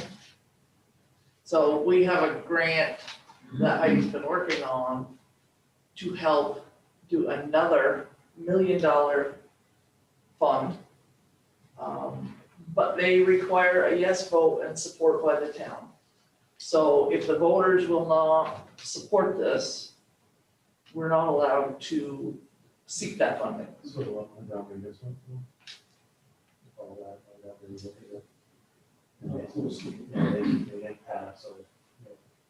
You have to speak up, Tim. I'm It's getting yelled very at similar over to what text. Montgomery went through. Right. They both failed, and so they returned some, sort of weren't eligible. Mhm. But I think you need to somehow Communicate that. communicate what it means to us with the yes vote. Well, my Yes. question was, if we say yes, if the voters say yes, and we get to that next step, is there still an out, is there another vote that needs to happen to finalize it? Because if we don't get, I mean, I'm not personally comfortable with the town having to come up with $683,000 to finish paying for this. My opinion is the town has to have some skin in the game, but that's too much skin. And it's just my opinion. But my thing is, if we say yes on the 14th, can it be set up so there's one last vote? So say we don't, I'm just throwing out a number, say 250,000 the town has to put in. If we can't get the remainder of that 683, can we say, no, this is not gonna happen? The town, can we give the town the option of getting out on that? Well, in essence, when you put that number in the not to exceed, so you're saying the total project is 3.5 million. So that's what you're doing anyways. You have to say the total amount, but what you're going to say is the voters will not contribute, not Not to exceed anything whatever number more, that not you to come up exceed. with. So if we don't make that, then it all falls apart. It's all done anyways. It all falls apart. That it doesn't need another vote. So you would not be able to take a bond out for greater than whatever you say in that So that's the question. That's the number you have to decide on. But it could be less. Could be less. And that, as Henry said, if you can continue to get that message out that I'm like a dog with a bone, that's what you can put on there, chasing it, because as Tim said, there's money out there. Agencies are like, oh, we're gonna have to shovel this money out of here. So the opportunities are great. It's a likely time to be able to fund it. And Misty Cinsigali, our contact for the USDA Rural Development Loan, that was an option for local match. They require that the bond vote typically say the full amount to be reduced by grants. And I told her that that was likely not to fly. We would like to have a not to exceed in there. And she said, typically they don't do that, but the climate is good right now. And that there's high likelihood that you will find the money you need. So she said, go ahead and do it that way this time. So that's confidence. The big piece is, the airport runway extension is earmarked money. I don't know if that's the proper terminology, but that's not a one-year deal. I mean, those, as long as I think the Democrats are in control, I think the earmarks is going to be around multiple years. It's not just a one-time shot. The program will come back and it will lay in the position it is. But nothing's definite. No, but I agree that this is the time. I think that This is the cheapest it shall ever be for the voters of Highgate. It won't get any cheaper because there won't be these funds available. There will not be this exciting, scary, risky opportunity again. But Kyle said, no risk, no gain.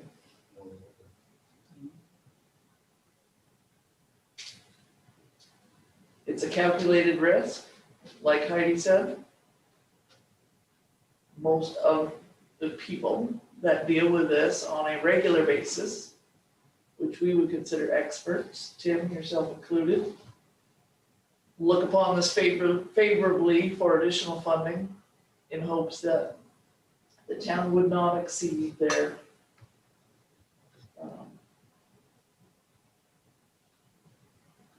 budget, their case for this project.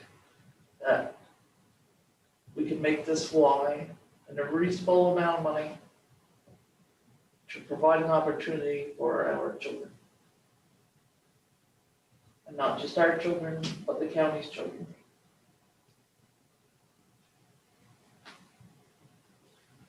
So if there was a no vote, is there anybody else that would ever take this on?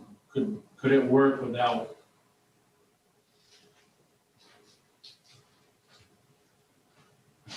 The town saying yes to this again?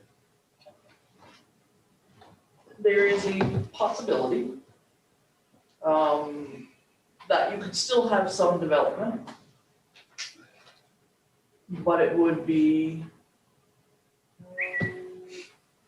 probably not as, you'd have more warehousing and less manufacturing. But why is that? I guess that's my question. Why wouldn't somebody with big dollars, big pockets, say, I'm gonna bring the water or whatever, and I'm gonna set up I'm just asking the question. I'm just trying to better understand that. I think the answer to that is, why do that when they have opportunities elsewhere to do it? So, and I'll use St. Albans Industrial Park. You've got water and sewer in place. Yep. All you're doing is buying the land for 80,000 an acre, whatever it is. And I can build the same building there. Okay. Without spending $3 million to get water and sewer. So Yeah, the return on investment for someone to do that infrastructure just isn't feasible. Because nobody else would be available for these grants? Eligible, you mean? A commercial property, I mean, a entity wouldn't be. Do you know, Tim? It's municipalities, it's nonprofits. Okay. Those are the ones that are eligible. And to Sharon's point, I mean, we got, I say I'm on the Georgia Industrial Development Corporation Board. So there's 2 lots in Georgia for sale. We pull water from Lake Arrowhead. That's how we service Perrigo, and Perrigo uses 200,000 gallons a day. So we can service them. They have their own wastewater, but our 2 vacant lots, we can service some water, but they're gonna have to do on-site septic. Yeah. And depending what the water demands are, on-site septic works or it doesn't. If it's potable water, it's no big deal at the warehouse. But if you're making product,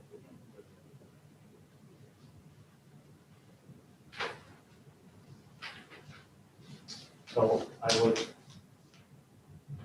any other questions? I would just offer my services between now and your vote. If there's anything I can do to help, I'm more than willing to make a visit.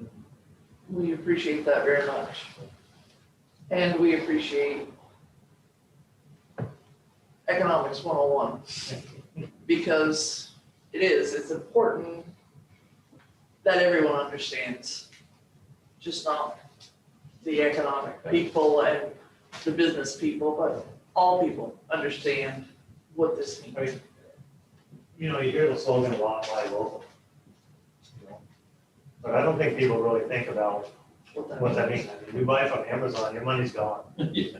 I mean, you're never seeing that money again. They're not putting a sign up at Little League. They're not.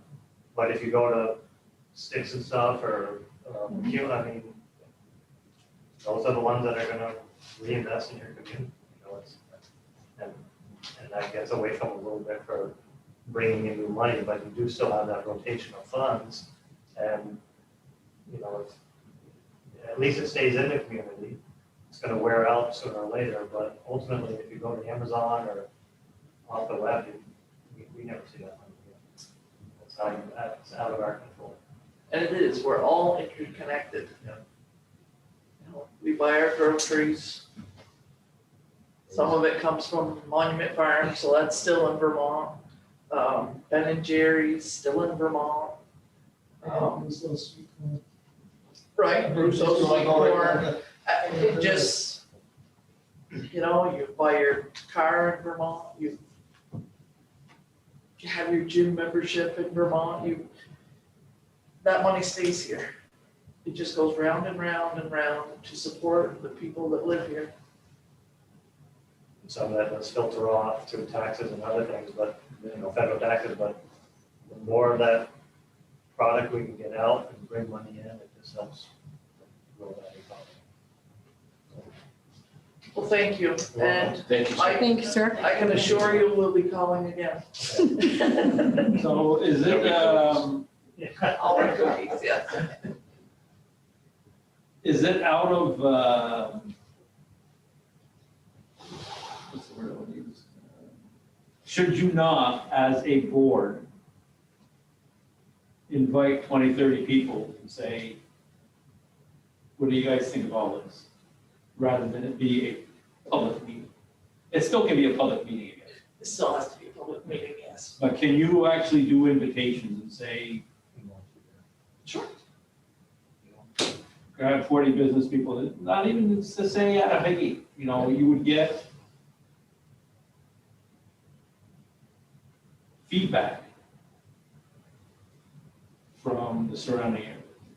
I thought it was interesting when they did a workshop on the Macy property. They had invited a bunch of business people. And I thought it was interesting and enlightening. just to hear different views. But I think that's one of the ways to generate positivity, if that's what you want. Because I think you've got a big hurdle in front of you. To that point, I think you, gives you that opportunity to address that bad information that might come up. Yeah. You know, to hear it firsthand, as opposed to the rumor mill. So the story can change so much so quickly. But I'm just trying to find a way that more people are involved so that you get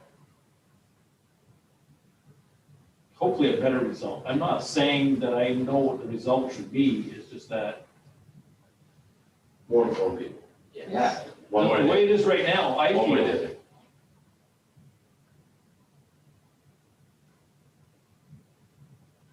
because you guys don't even all understand it. We don't even understand it. So how are the people we're asking to vote on this understand it?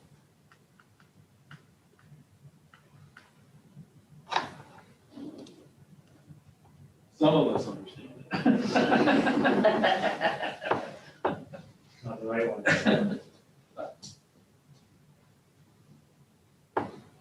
It is, it's a hurdle that we need to figure out how to get over. And you may be right, that might be a perfect opportunity is to invite business people from Highgate, Swanton, Albans, Elbert, Franklin, and say, hey, look, this is what we want to do. What do you think? Because I think Tim said it well, it doesn't just help Highgate in the end. Right. Right. And again, to the point that just because it might help another town, you have to look at the bigger picture. You know, doesn't matter if you're fighting with Swanton over some issue from 20 years ago. It matters, what does this mean for Highgate for the future? You know, we don't get caught up in the, oh, I don't like that town, or I don't like this person, or you gotta think of the bigger picture. We're all interconnected, Absolutely. you know. I ran into Henry doing work, he's in Albans at a friend's house. You know, I don't know if your father did the Bay Day race and, but people they come up to your concert. I mean, we're all, we go to sporting events. We're all interconnected as a county. I think Franklin County is unique in that in a lot of ways. But we're one entity, I think, in the long run. One group, and the more we help each other, the better off we'll be. For the vote, we really need to get to the Highgate voters, but at the same time, I think if it can be done well, if there's positivity in the surrounding towns, that's a helpful situation. Yeah, we have a unique opportunity with the airport that the other towns don't have.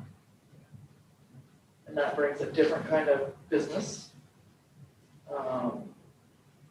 It gives us something that is totally unique to Highgate in the county. But you know, I think there's a percentage of the voters that don't know that there's an airport in Highgate.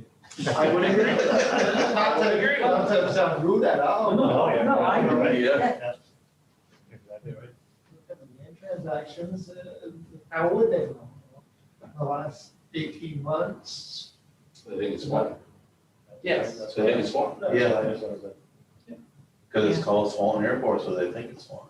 Then the address is Swan. It should be Highgate. Well, it's Franklin County Airport. Yes. Now, yeah. And now it used to be called, it was called Swan Airport for a while. Yes, it was. You know, and the other thing is this lack of employees is only temporary. You know, I don't know when it's gonna end, but it's gonna end eventually. You're gonna have to work. You're optimistic. Yeah, but the government's giving you more money if you got kids. Correct. Correct. If you got kids now, they're giving you more money. So you don't have to work. Well, and Tim, you talked about too, that what percentage of Franklin County people drive to Burlington? To what? I used to every day, 38 years I did it. Wouldn't it have been nice if you could have just drove a couple miles down the road? Yeah. So it's Champlain Cable.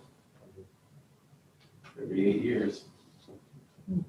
So I think, my other point was, if we can compare, get some comparison of some tax bases of some small, whatever these lots are gonna be for square footage, or, a guesstimate of something maybe in either Swanton or St. Albans Industrial Park of a small factory, production factory, and that's somewhere around the same square footage of warehouse. And see what those tax bases are, what the tax revenue is for those two. And that was one of my concerns, and if something's going in there either way, well, if we can see that a warehouse is going to bring $30,000 a year tax revenue, and a small factory that is realistically going to go in there, it'll bring 65, I'm pretty good at math, I can figure that one out. A lot of the information is in the study that the economists performed. There's a lot of data in there, but we could get some more Real world. unique to our area information.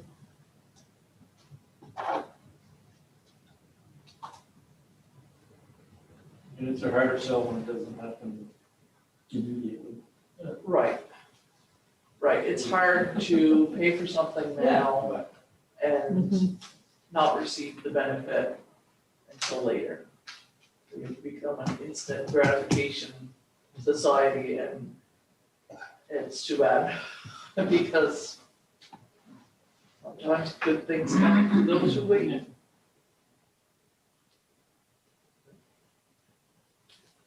Any other questions?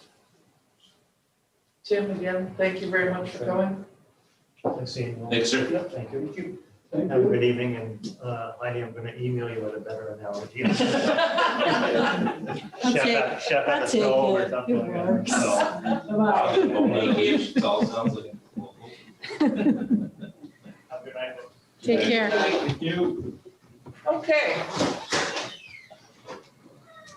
So yes, it's our job to get the information out. And get the correct information out. Because yes, that is the one problem with small towns, is the rumor mill is pretty active, and by the time the last person gets it, it's really, really not the same as when it started. So, And I'm not saying there's a lot of rumors out there. I'm just saying. no, I'm not hearing much, and I'm just, if you're asking people to vote on something, they should know what they're voting on. There's also a level of involvement that people want to get involved. There's so many people that just, it's hard. they just want to go to work and come home and they don't care. I'm not gonna say they don't care. Well, It's, they don't vote. I'd like pizza the And way. they know there's a vote coming. They don't educate themselves what's going on. They don't vote. At least if you vote, you got a reason to complain if you don't know your way.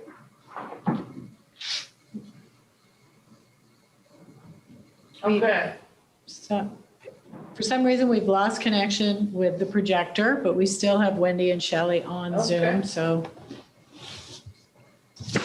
Shelley, Hello, can you hear me? I can hear you great.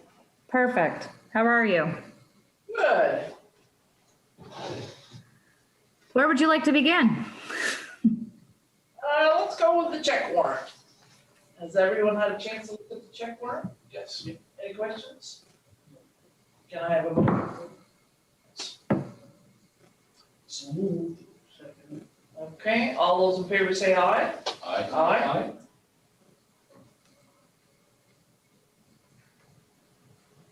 So Shelley, while we're doing that, do you want to talk about the taxes? I will briefly talk about the taxes. I'll talk about the delinquent taxes first.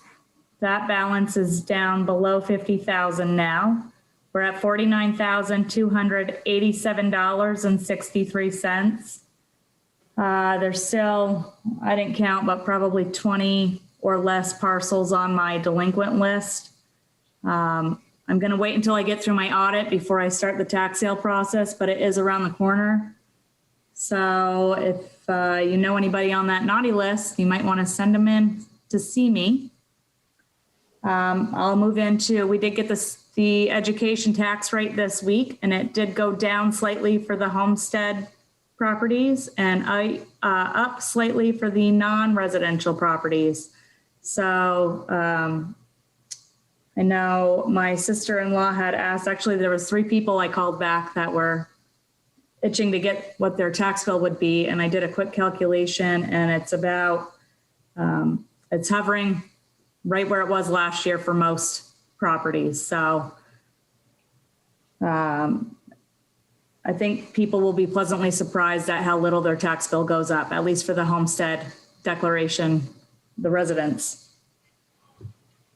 That's good news.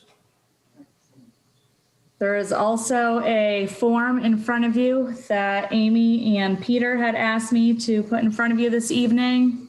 There was an error and omissions form that they need you to sign off on. When Amy sent out all the grievance forms, there was one they called late, but there was some language in a cover letter that they had sent Amy that I guess kind of exempts them. We did run it through Ed Adrian because both Amy and I were questioning whether they could grieve past the due date. And Ed Adrian suggested we do it this way. It is a very large amount, it's $2 million. So I think that was Vermont Transco. Yes. Yeah. So what had happened was Amy had never seen where on the form that they usually send to give all of their equipment, basically they give Amy the amount that she uses for the grand list. But our CLA, since Amy has been a lister, has never been below 100. And that changes the calculation a bit. So there was 2 amounts on the form that they sent Amy, and Amy took the amount that she always does, not even noticing the second amount that she should have used because of our CLA dropping. So that's the reason for that. Okay, so does everybody understand that? That was in our packet, correct? That's what I read. Yes. Yes. What is the ceiling? Off the top of my head, it's hovering like 98%, I believe. Wendy probably knows the exact. 97.41. That's still pretty good. That means that we're right in line with. Right where we should be, hovering 100, yep. Okay, so if no one has any questions about that, I would entertain a motion to sign. Do I have a second? I'll second it. All those in favor say aye. Aye. Aye.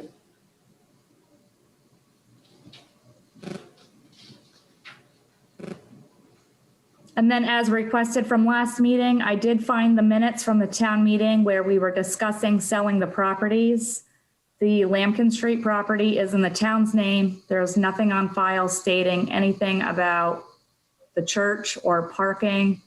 And I would agree with Richard Noel that it should go out to bid as to not show any favoritism.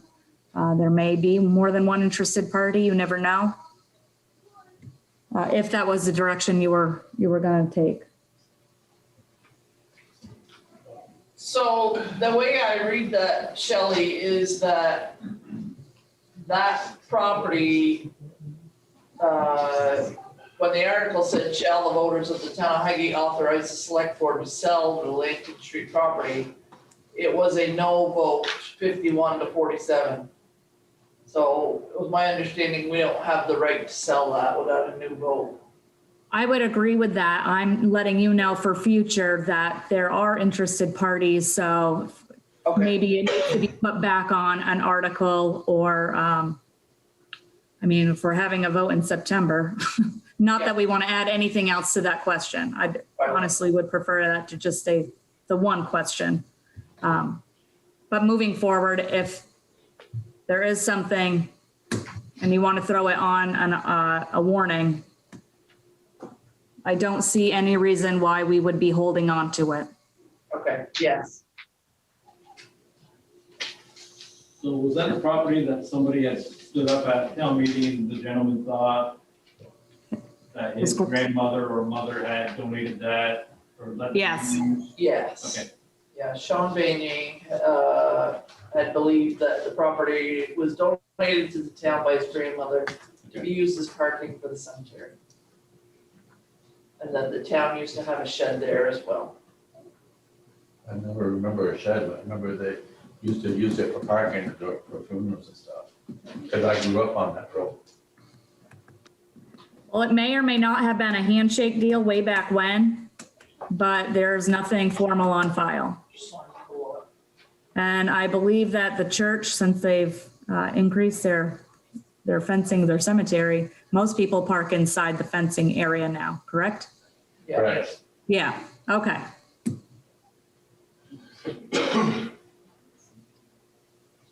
I think that's all I have, unless you have something for me.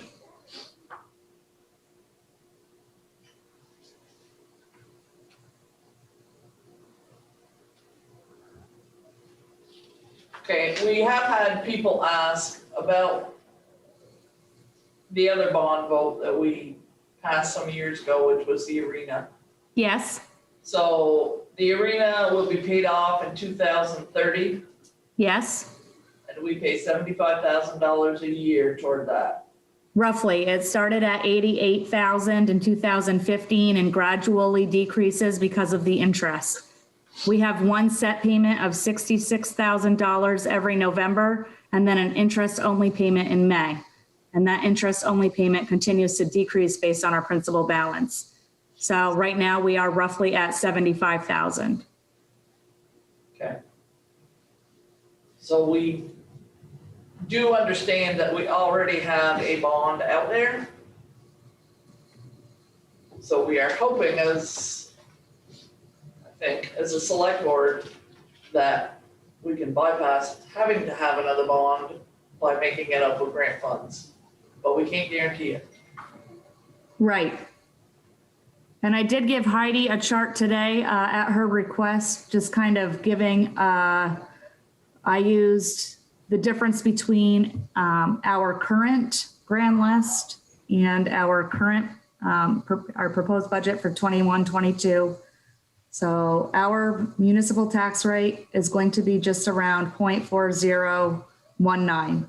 And with adding $60,000 to the airport, it would bump up the municipal tax rate to 0.4165.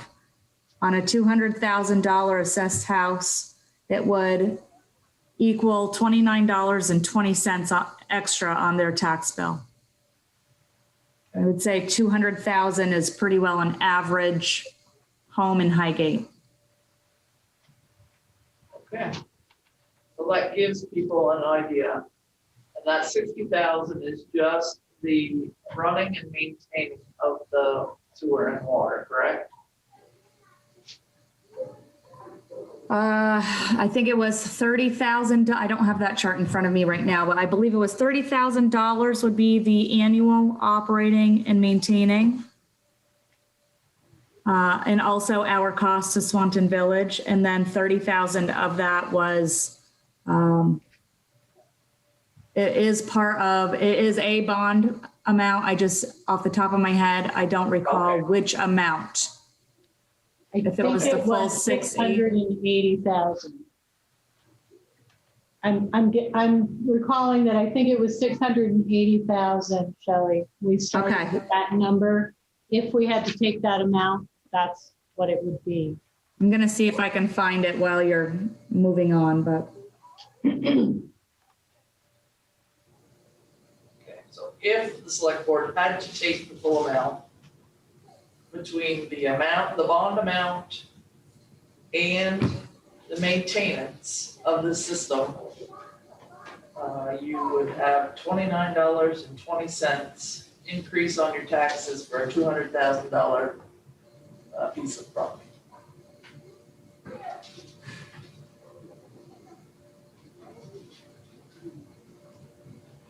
And we're not sure what would go up there, whether it would be a warehouse or a small manufacturer or a large manufacturer, because that wouldn't necessarily be up to the town. But I would assume. Is Tim Smith still in the building or did he leave? He's gone. I was curious as to when he says $90,000 for precision tools, what taxes he's talking about. If that's an entire tax bill, or is that accumulated including payroll taxes that offset the state's general fund? Because $90,000 is a large, that's a large bill. Raven Industries is around 34,000, I believe. And of that, we keep 6,500. That's their municipal portion. Yeah. Just as, I don't know, Henry's probably still there, just as a little tidbit. Yeah, you more information, yeah. He got a life, he's still here. Okay. Did Tim say like 18 grand of that was actually what we went to the town, the rest we went to the school? I'm pretty sure he just talked about this. Yeah, that makes more sense then, Kyle, yes. Yeah, it's a small portion that stays with us, unfortunately. Yes, ma'am. Okay, thank you very much for the information. No problem. All right, Wendy. Hello. Hello. I will be quick because I am nodding off. Minutes from June 17th. Seems like forever ago, but that was your last meeting. Everybody had a chance to read the minutes? Yeah.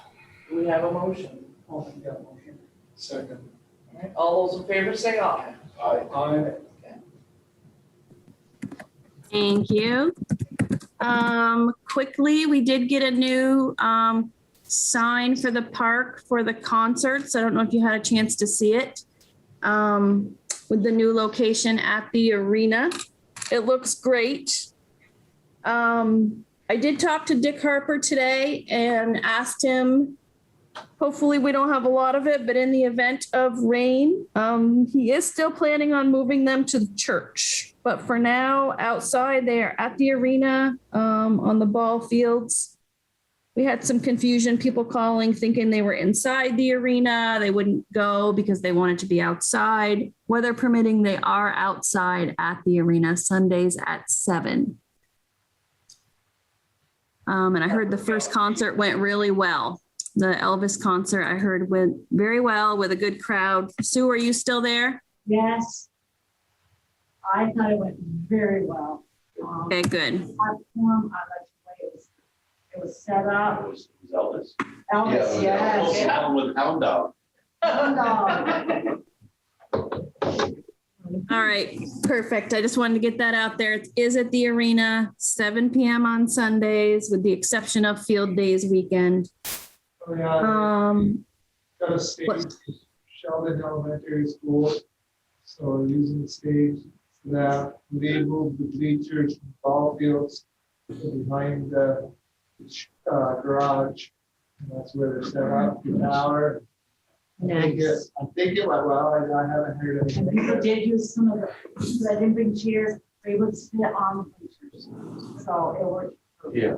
I know they're trying to get some food vendors to struggle right now because after everybody was shut down and now everybody's go. And they're pretty much booked for summer. But they're working on it. Okay. Sharon, I touched base with you on this, but I just wanted to let the other board members know about the land records digitization. We are currently, as far back as August of 1999, fully digitized. We did reach out to our vendor and we are in the process of going back several more years. Shelley, I think I had a substantial fund balance in my preservation account. Like $43,000, and it can only be used for that purpose. Yep. It comes from recording fees. It is not taxpayer dollar generated money. It comes from per page recording fees. So we are working on setting up a date probably in August to have them come on site and further digitize us back to September of 1937. So we will have a solid database online for our researchers. Right now, we're only back 22 years. We're going to be back, like 85, which is great. So that's going to be happening. And the quote was about $34,000. I did have plenty of money, but because it's not taxpayer dollars, Shelley and I signed off on it, and I had spoken to Sharon about it. Any questions on that? I will add, Wendy, to that real quick for the board that with all the COVID issues, the state realized how important it was to get these records digitized. And they actually ended up, we used to only be able to put $2 per recording into preservation, and they upped it to $5. So for every document that Wendy records, $5 goes to preservation. $5 goes to our computerization, which is how we keep up with our technology. And $5 goes into the general fund to offset, obviously, the papers for the photocopies that they're making from those land records. So even though it's costing that $30,000, she's going to build up that fund again quite quickly, especially with all the property transfers that have been happening. Yep, it's $15 a page, not document. So we do build it up real quick. So that'll be happening. As soon as I get some dates, I'm going to have to block off the back room for a number of days because they're going to be on site with big equipment to get it done. So I'll keep you posted, but hopefully in August. Okay, perfect. Shelby came over to my house, ACO Shelby. She was here tonight and signed off on 12 tickets that are going in the mail tomorrow to our last 12 dog owners. So I just wanted to let you know that was happening. I know there was some conversation on who should and shouldn't be filling out fines, but it needs to be done. Those were due April 1st. Yep. And the last thing I have, Shelley and I did attend a clerk's meeting yesterday. We closed the office for the afternoon. We hadn't had a clerk's meeting in 17 months because of COVID. It was held in St. Albans City. Highgate did provide the luncheon, and I think there was 17 of us, Franklin and Grand Isle clerks, and we had Will Senning, who's the elections director in Montpelier. He came and talked to us about all the changes with election law and things coming down the pike. So it was really informative and much needed. So that is it for me. All right. Any questions for Shelley or Wendy? Okay, Heidi. Okay, jumping right in. We have one of our 3 highway grant agreements in front of you. You were awarded funding for the Gore Road culvert replacement at Cassidy Farm. The agreement is in your packet. Sharon has the original. There will be 2 more agreements that will be very similar to this one, except for the unique items in each project. And I'm wondering if the board wants to authorize Sharon to sign those prior to the next meeting, so that if I get them tomorrow, we can get them executed, or if you want to wait until the next meeting to have them signed. The other one is for Rollo Road at Fortin Farm. And the third one is for it's a category A Better Back Roads grant for the stormwater road issue inventory update. We have that and it is expiring this year. So the grants will be similar to that, except it will have the numbers for Rolla Road. And I can circulate them when they come in to you by email, but I'm wondering if you want to authorize Sharon to sign them tonight to take out that 2-week wait if we get them. I got a question on the Border Road and Cassidy's. Okay. How can, Butch mentioned it to me, is it gonna keep going up, the culvert, cause it went from 4,000 to 9,000? Is it, he said that the price of the culvert? He did say the culvert was much more Yeah, expensive. he said it went from $4,000 to $9,000 since last fall. Mhm. Is there a chance of it going higher, or, and are we gonna have to put funds into it if it keeps going up, or what's the? Is that a plastic cover? No, I don't know. I wouldn't think so. No, and it's. Gore Road is What- an what- arch what- pipe, I believe. I can't make any predictions about what the price will do. Okay. I Is it know because that of the COVID? COVID caused the price of all building materials to skyrocket, so, I know he said almost $5,000, I could see. Yeah. Yeah. $5,000, I think. Unfortunately, the business I'm in, there's a 40% increase in steel and a 50% increase in stainless steel. And what happened was, the way it was explained to me was, it was kind of the toilet paper shortage. People didn't need the toilet paper, but they went crazy thinking they were gonna be out of toilet paper, so they went and bought a bunch. So what happened in steel, stainless steel, all that stuff is people, they went out and bought huge amounts of it. They created the shortage by doing that.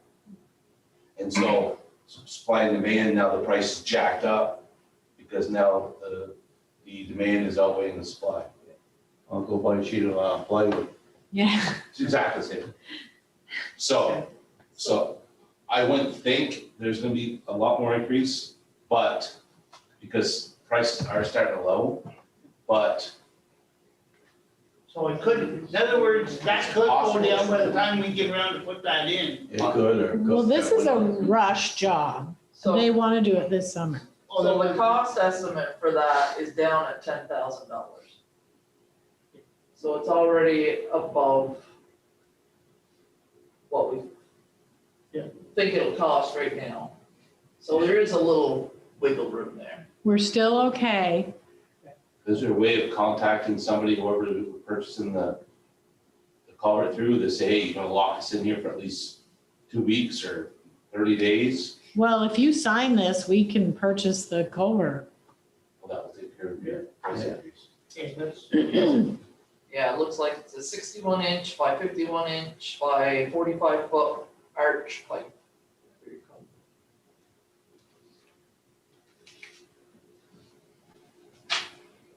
Okay, so, I don't have any problem with Sharon signing off on those ones. If you need a motion, okay, I'll make a motion that Sharon can sign off on those if they come in within the next 2 weeks for the next board meeting. I'd appreciate, like you said, just an email or a packet or something, just see what's going on. That's gonna expedite it, but. Absolutely. I'd second okay, that. Papers, I know it's all those in not- favor? Aye. So you don't want me to sign this now, you want to wait? No, you can sign that one. Oh, We, the other two are in the pipeline. They said they should be coming to us soon. Because if he can't spend any money until the contract's signed. So I think we can start rolling now. That, I think, is his most pressing issue because they feel that culvert will fail very soon. Yeah. So. And so you've made the motion to sign the other two when they come in after you have opportunity to look at them via email, yes. and that's done? Yep. Okay, there is also this application in your packet, and this is Clean Water State Funds. And this is an opportunity for a loan application for the match funding needed for your FEMA grant at the transfer station to stabilize those two sites. So with FEMA covering 75% of the 2.3, let me get the grant spreadsheet, you still had a 25% match, which left you at 717 something. So I have applied for 720,000. It's an opportunity to spread that debt over multiple years, but it's also an opportunity to be considered for the Whisper program, which is an opportunity to be sponsored by one of the larger projects going on. And the state gives them an opportunity to pay a lower interest rate. So they pay the same amount and that money comes to a town that's sponsored. So it's an opportunity for a loan, or if the stars align, it could be turned into another grant. No guarantees. So my question is going to be, do we have to accept this loan once we sign for it? Well, you wouldn't have to sign until we get to, you'd be awarded and then you'd have to accept it at that time. And I think we would be closer to knowing what real construction costs are. Just like that grant we just signed, that $10,000 was a guesstimate. Luckily, he went high because we needed it. Same with the FEMA. It's a very high estimate. We may need it, we might need less. Well, I'm just trying to budget in my head. Okay, $750,000 a year. Correct. I'd like to keep this all, Yes. we have a lot of balls in the air and we need to keep a close eye on our Finance. yes. Well, this program is run by Lynette. You've met Lynette before. I could ask her to come back to another meeting and just clarify all those concerns for you. But this is basically an eligibility application for a Right. loan. So it's my understanding this is not your commitment. This is them setting aside funding for you. And then at the time that we need to get it, you would sign further documents. Okay. Is everyone all right with that?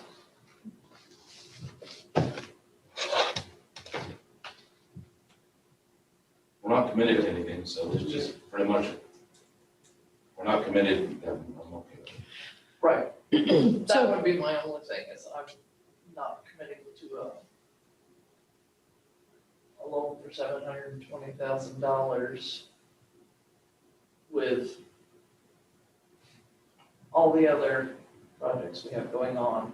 Now, having said that, when would we know on this application?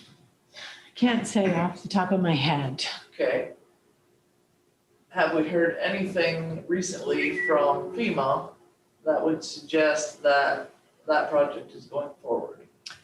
Well, yes, FEMA did give us a cost overrun recently. We used that to pay those two consultants. So we're currently doing an environmental assessment and an archaeological assessment. When those are done, they have said they will release the construction funds. That's what we've been told. Construction funds just for a bid process, correct? Right, they would give us the step 2, phase 2 funds. The first one was to finish your first design. Second would be final design, bid documents, and construction. Just trying to get a timeline as well. It's a lot. There's a lot of stuff going on for sure. I guess the question is, what will you do to meet that match for the construction if you don't take this loan? You'd have to pay it all in one lump. This would give you the option to spread it over several years if you do end up needing that much money.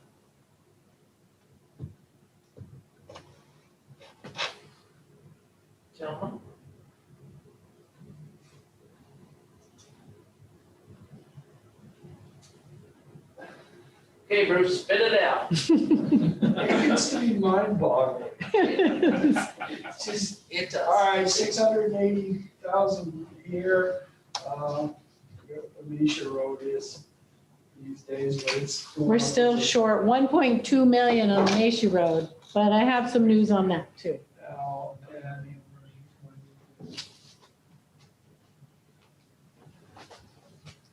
I guess, if we're not, it's not an outright commitment. It could be, useful to go through the application process. And I don't know, we're building an airport. They're gonna expand the airport over there. I mean, could we put a marina at the transfer station? A marina? Well, it's water, Maybe. it's water infrastructure. Well, and that brings up a question of water infrastructure. Are any of those ARPA funds available for that? For the transfer station stabilization? Not that I'm aware of at this time. The challenge is that there will be money coming into all the agencies, and they will be trying to develop these programs. So at some point, there may be an opportunity, yes. If the Whisper program shines on us, Right. then we don't have to look any further. But I can't say where all of the money will end up. I was talking with V-Trans about the Macy Road, and there will be more stormwater money coming in. This doesn't fit into that. And it says water infrastructure because it falls under the clean water category only because of the risk of the landfill breaking. So it's like a pollution prevention through the clean water. So I can have Lynette talk to you at the next meeting if you want. Do you have a due date for this? Well, it's always a rush. It's always a rush. I don't think that there's going to be a rush to get the funding because you're going to need to go through final design, construction, bidding, all of that. Which could still be years off. Yeah, it could take a while. So this is very similar to what you signed for the village core, but that had a guarantee of forgiveness. This does not have a guarantee of forgiveness.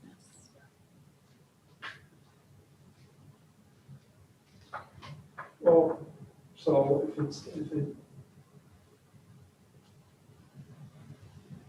I guess if it's sort of held as an option, and not necessarily,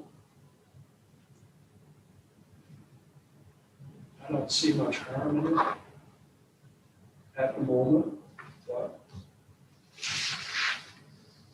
Well, let's see if we're eligible. If we're not eligible, we won't have to worry about it. If we are Can't eligible, find out, so yeah, I'll make the motion that we sign it. Second. Richard, are you thinking? I'm thinking, but I guess if we don't have no obligation. There's no obligation, that's the only reason why.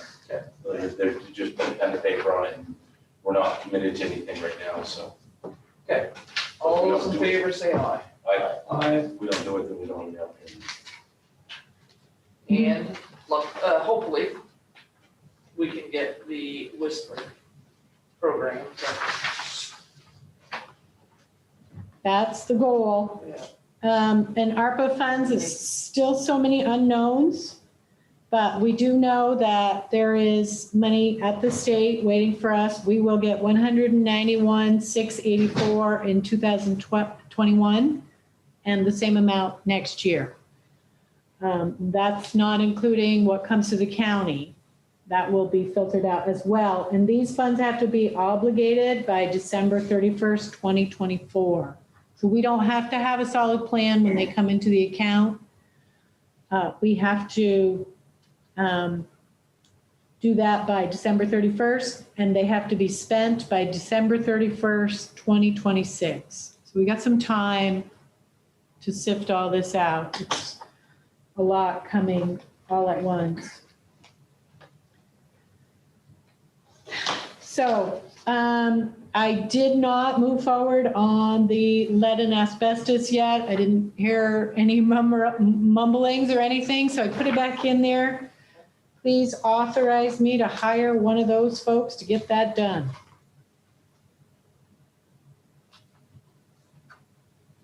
That is for the frontage road demolition. Yes. Okay. Better than we. No, it would seem like the Richard return. Was it something like $450 and then $20 per sample? Yeah, this is, I Yes, saw the if they packet. go above that. Yeah, I read it in the packet.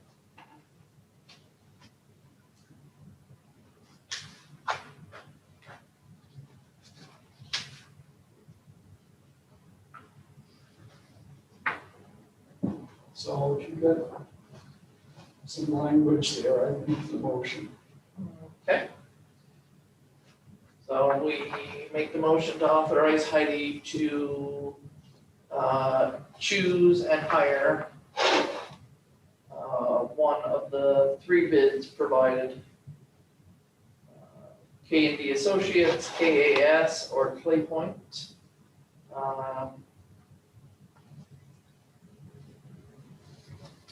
With the variables being a sample price, looks like.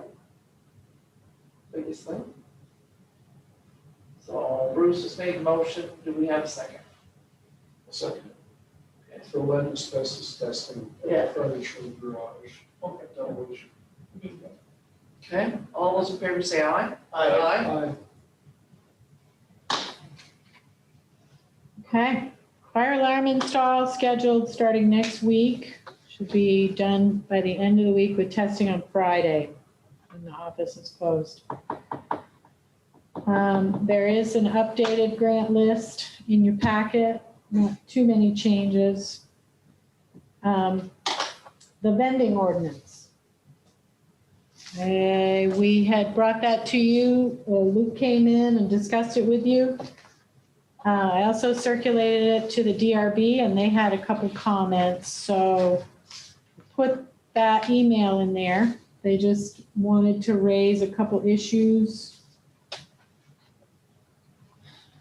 suggesting that whoever is selected from the select board to be the permit specialist, is this ringing a bell?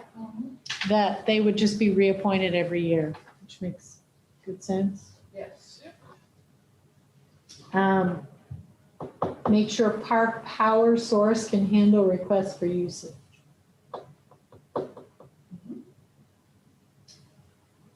And just to clarify if deposits are refundable or not.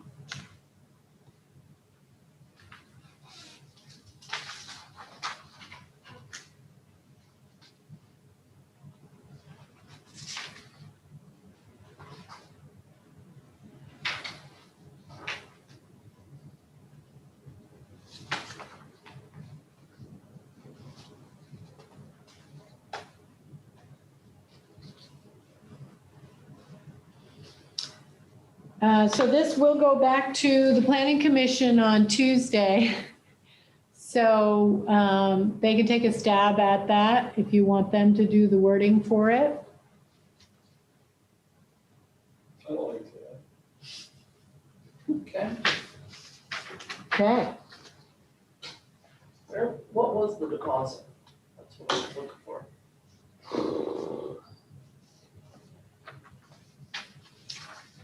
Thinking we said Oh, 100. Select board may require an applicant to provide a deposit not to exceed 500 Okay. to ensure safe cleanup. Excuse me. Okay, so we're good with the reappointing the select board member every year. This power source seems pretty evident. Do you want your deposits to be refundable or not? I think this should be. Yeah. Right. Wonderful. Okay. So that's what we think. Okay.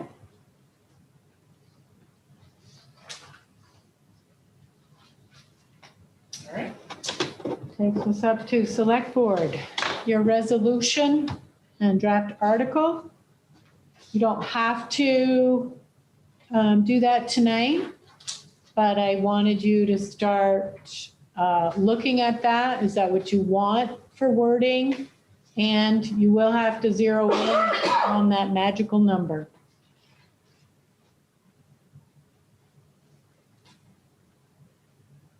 It's a big deal. It is. It's a big deal. That number's a big deal. So, speaking of big deals. Lady's office is giving $2 million to the airport. So I'm assuming our till $2 million request went by the wayside. Correct, Bummer. correct. Okay. We are meeting with representatives from Bernie Sanders' office on Monday at the airport. Big tears. Big tears.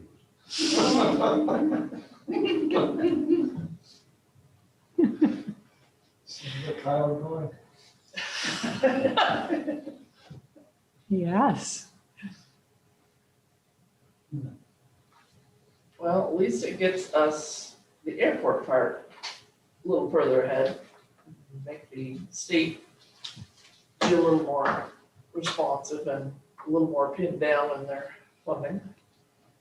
Yeah, and it is a big deal because they had spread the work out over 3 years. They were gonna widen and reconstruct the existing one, then come back and extend it, and then they might do the final extension later, and that's a long time. So. That's how the state does everything. Yes, yeah. But because they didn't think they had the money.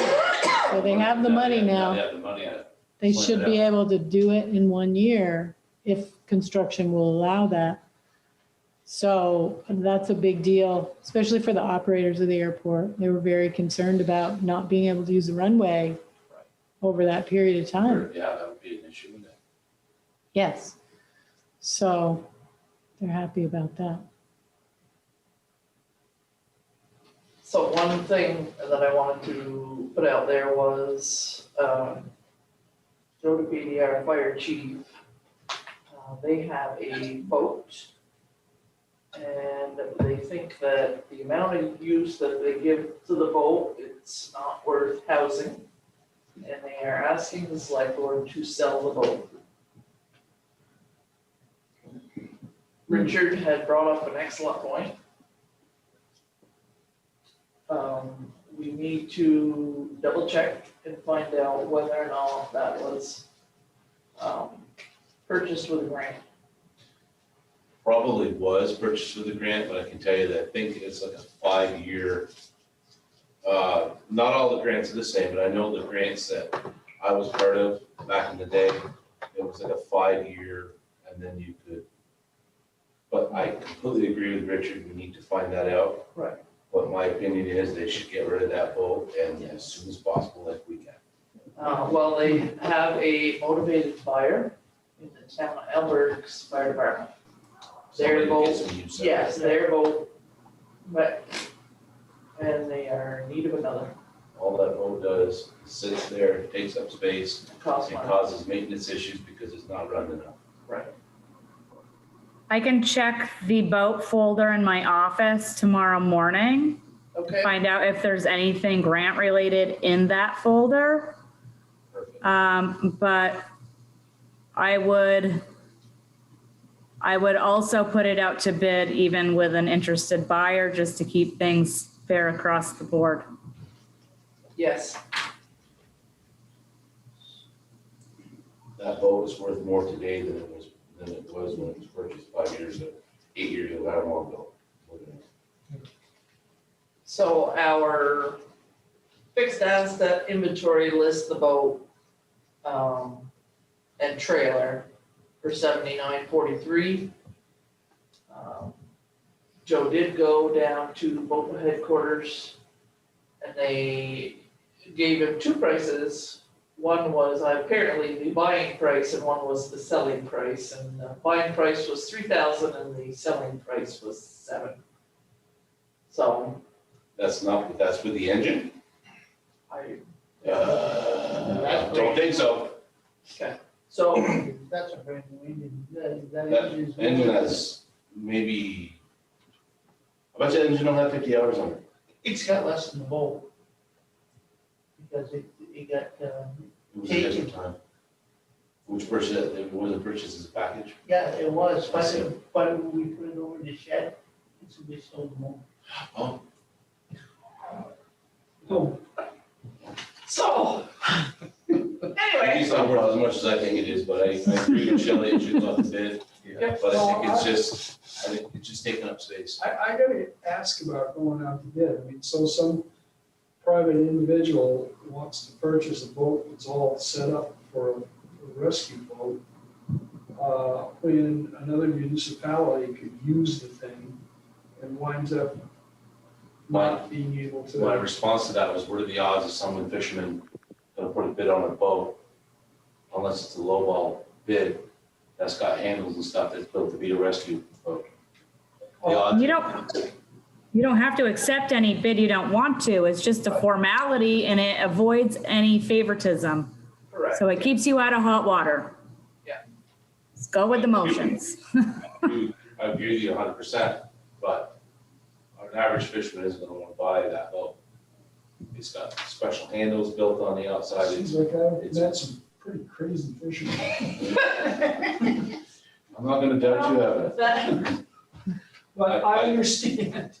Sorry. Okay, so Okay. can we All right, make a I- motion yeah. that if it has been released from grant, that we put the boat out to bid? I'll make that motion. Do I have a second? You, I'll say. All those in favor say aye. So Shelley, if it's an okay for the grant, if it was purchased through grant, can you let us know so that, or let Joe know so that we can quickly put that out to bid and probably have a 2 week. I don't even know that you need 2 weeks really, if you've already got an interested buyer. Yeah, let's do a 1 week bid process and. Yep, I can let you know in the morning if there's anything in the file that's grant related for that boat. Okay, perfect. Thank you. Sharon, I got a question. Where will the funds go from this boat? Is there a piece of equipment that they would need that would better suit the department? They are suggesting that they'd like those funds to be set aside for the possible purchase of a side-by-side because of the rail trail, and they figure they would get more use out of that than. That was my exact thoughts too. Out of doubt. So Shelley, when that purchase money comes in, So just like their truck that they just sold, they have a line item in their budget. It's called the surplus, sale of surplus equipment. okay, They have that line item. The highway has that line item.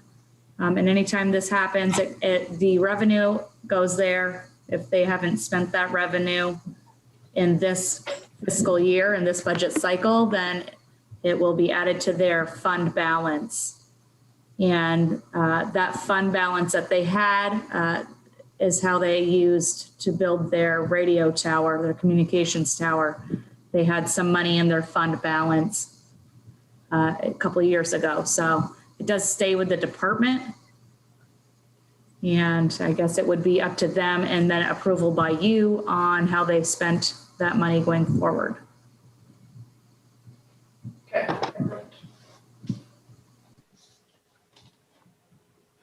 All right, so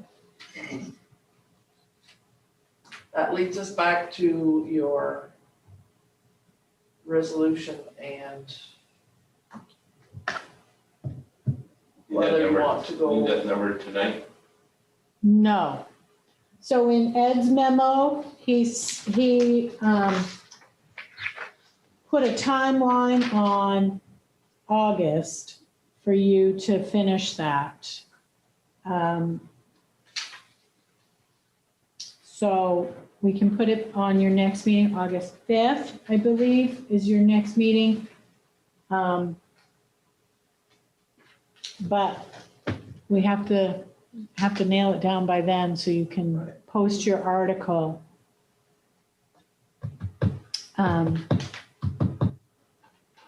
And I asked Ed if he'd be able to come to your meeting, and he's out of town. He's gone, so he can't be here for that. But if you have questions before then, and what I also need to do is send that to each of those grants and make sure that the wording in that is going to satisfy the obligation that they want. So is that going to give you enough time? I think so. I think if we do that August 5th, it shouldn't take too long to get a response from the grants. Okay, so do we agree to put it off until the next select meeting? Okay. All right, so let's do that. Okay, We'll have a final number at that point. okay.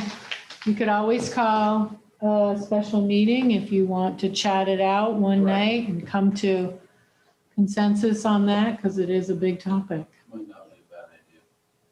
Yeah. Just so we can just focus on that. Okay. Anything else for select board? Yes, I do. I talked to Butch, and he said he has some extra money left over from the paving. And he wanted to know if he could get a hold of somebody to put lines on Lincoln Street. Because it's class 3 road, the state doesn't do it. And he wanted to know if he could get the old meter, check that out to see what it would cost them. What lines up, Yeah, tell him to get some pricing and see if he has enough money in his budget. said he had the Metcalf, it's done again, but he's not gonna get the guy that comes and drops the stone, you know, where they dump it, because they're gonna do it themselves because there's a lot of lawns and stuff. And they plan on doing it Monday, putting the stones in the driveway, but he said it's just too many lawns, and so he wasn't gonna do that. Okay. That's it. I have one thing, I don't know if you know Shane Lloyd. Shane Lloyd Yes. has passed away. It was requested, person came to me and requested, and I don't know if this is due or not.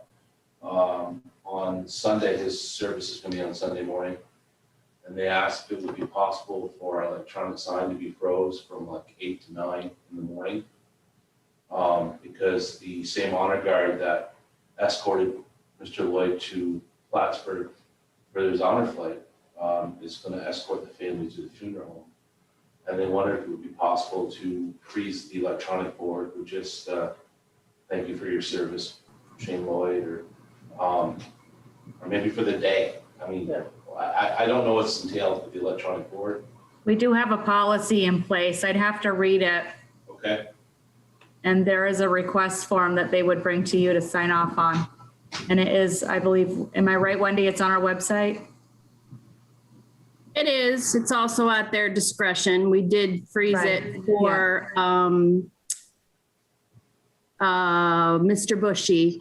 He was the first fire chief for Highgate, and when his procession went through, it was frozen based on his affiliation with the town and the fire department. So I guess that would be your call.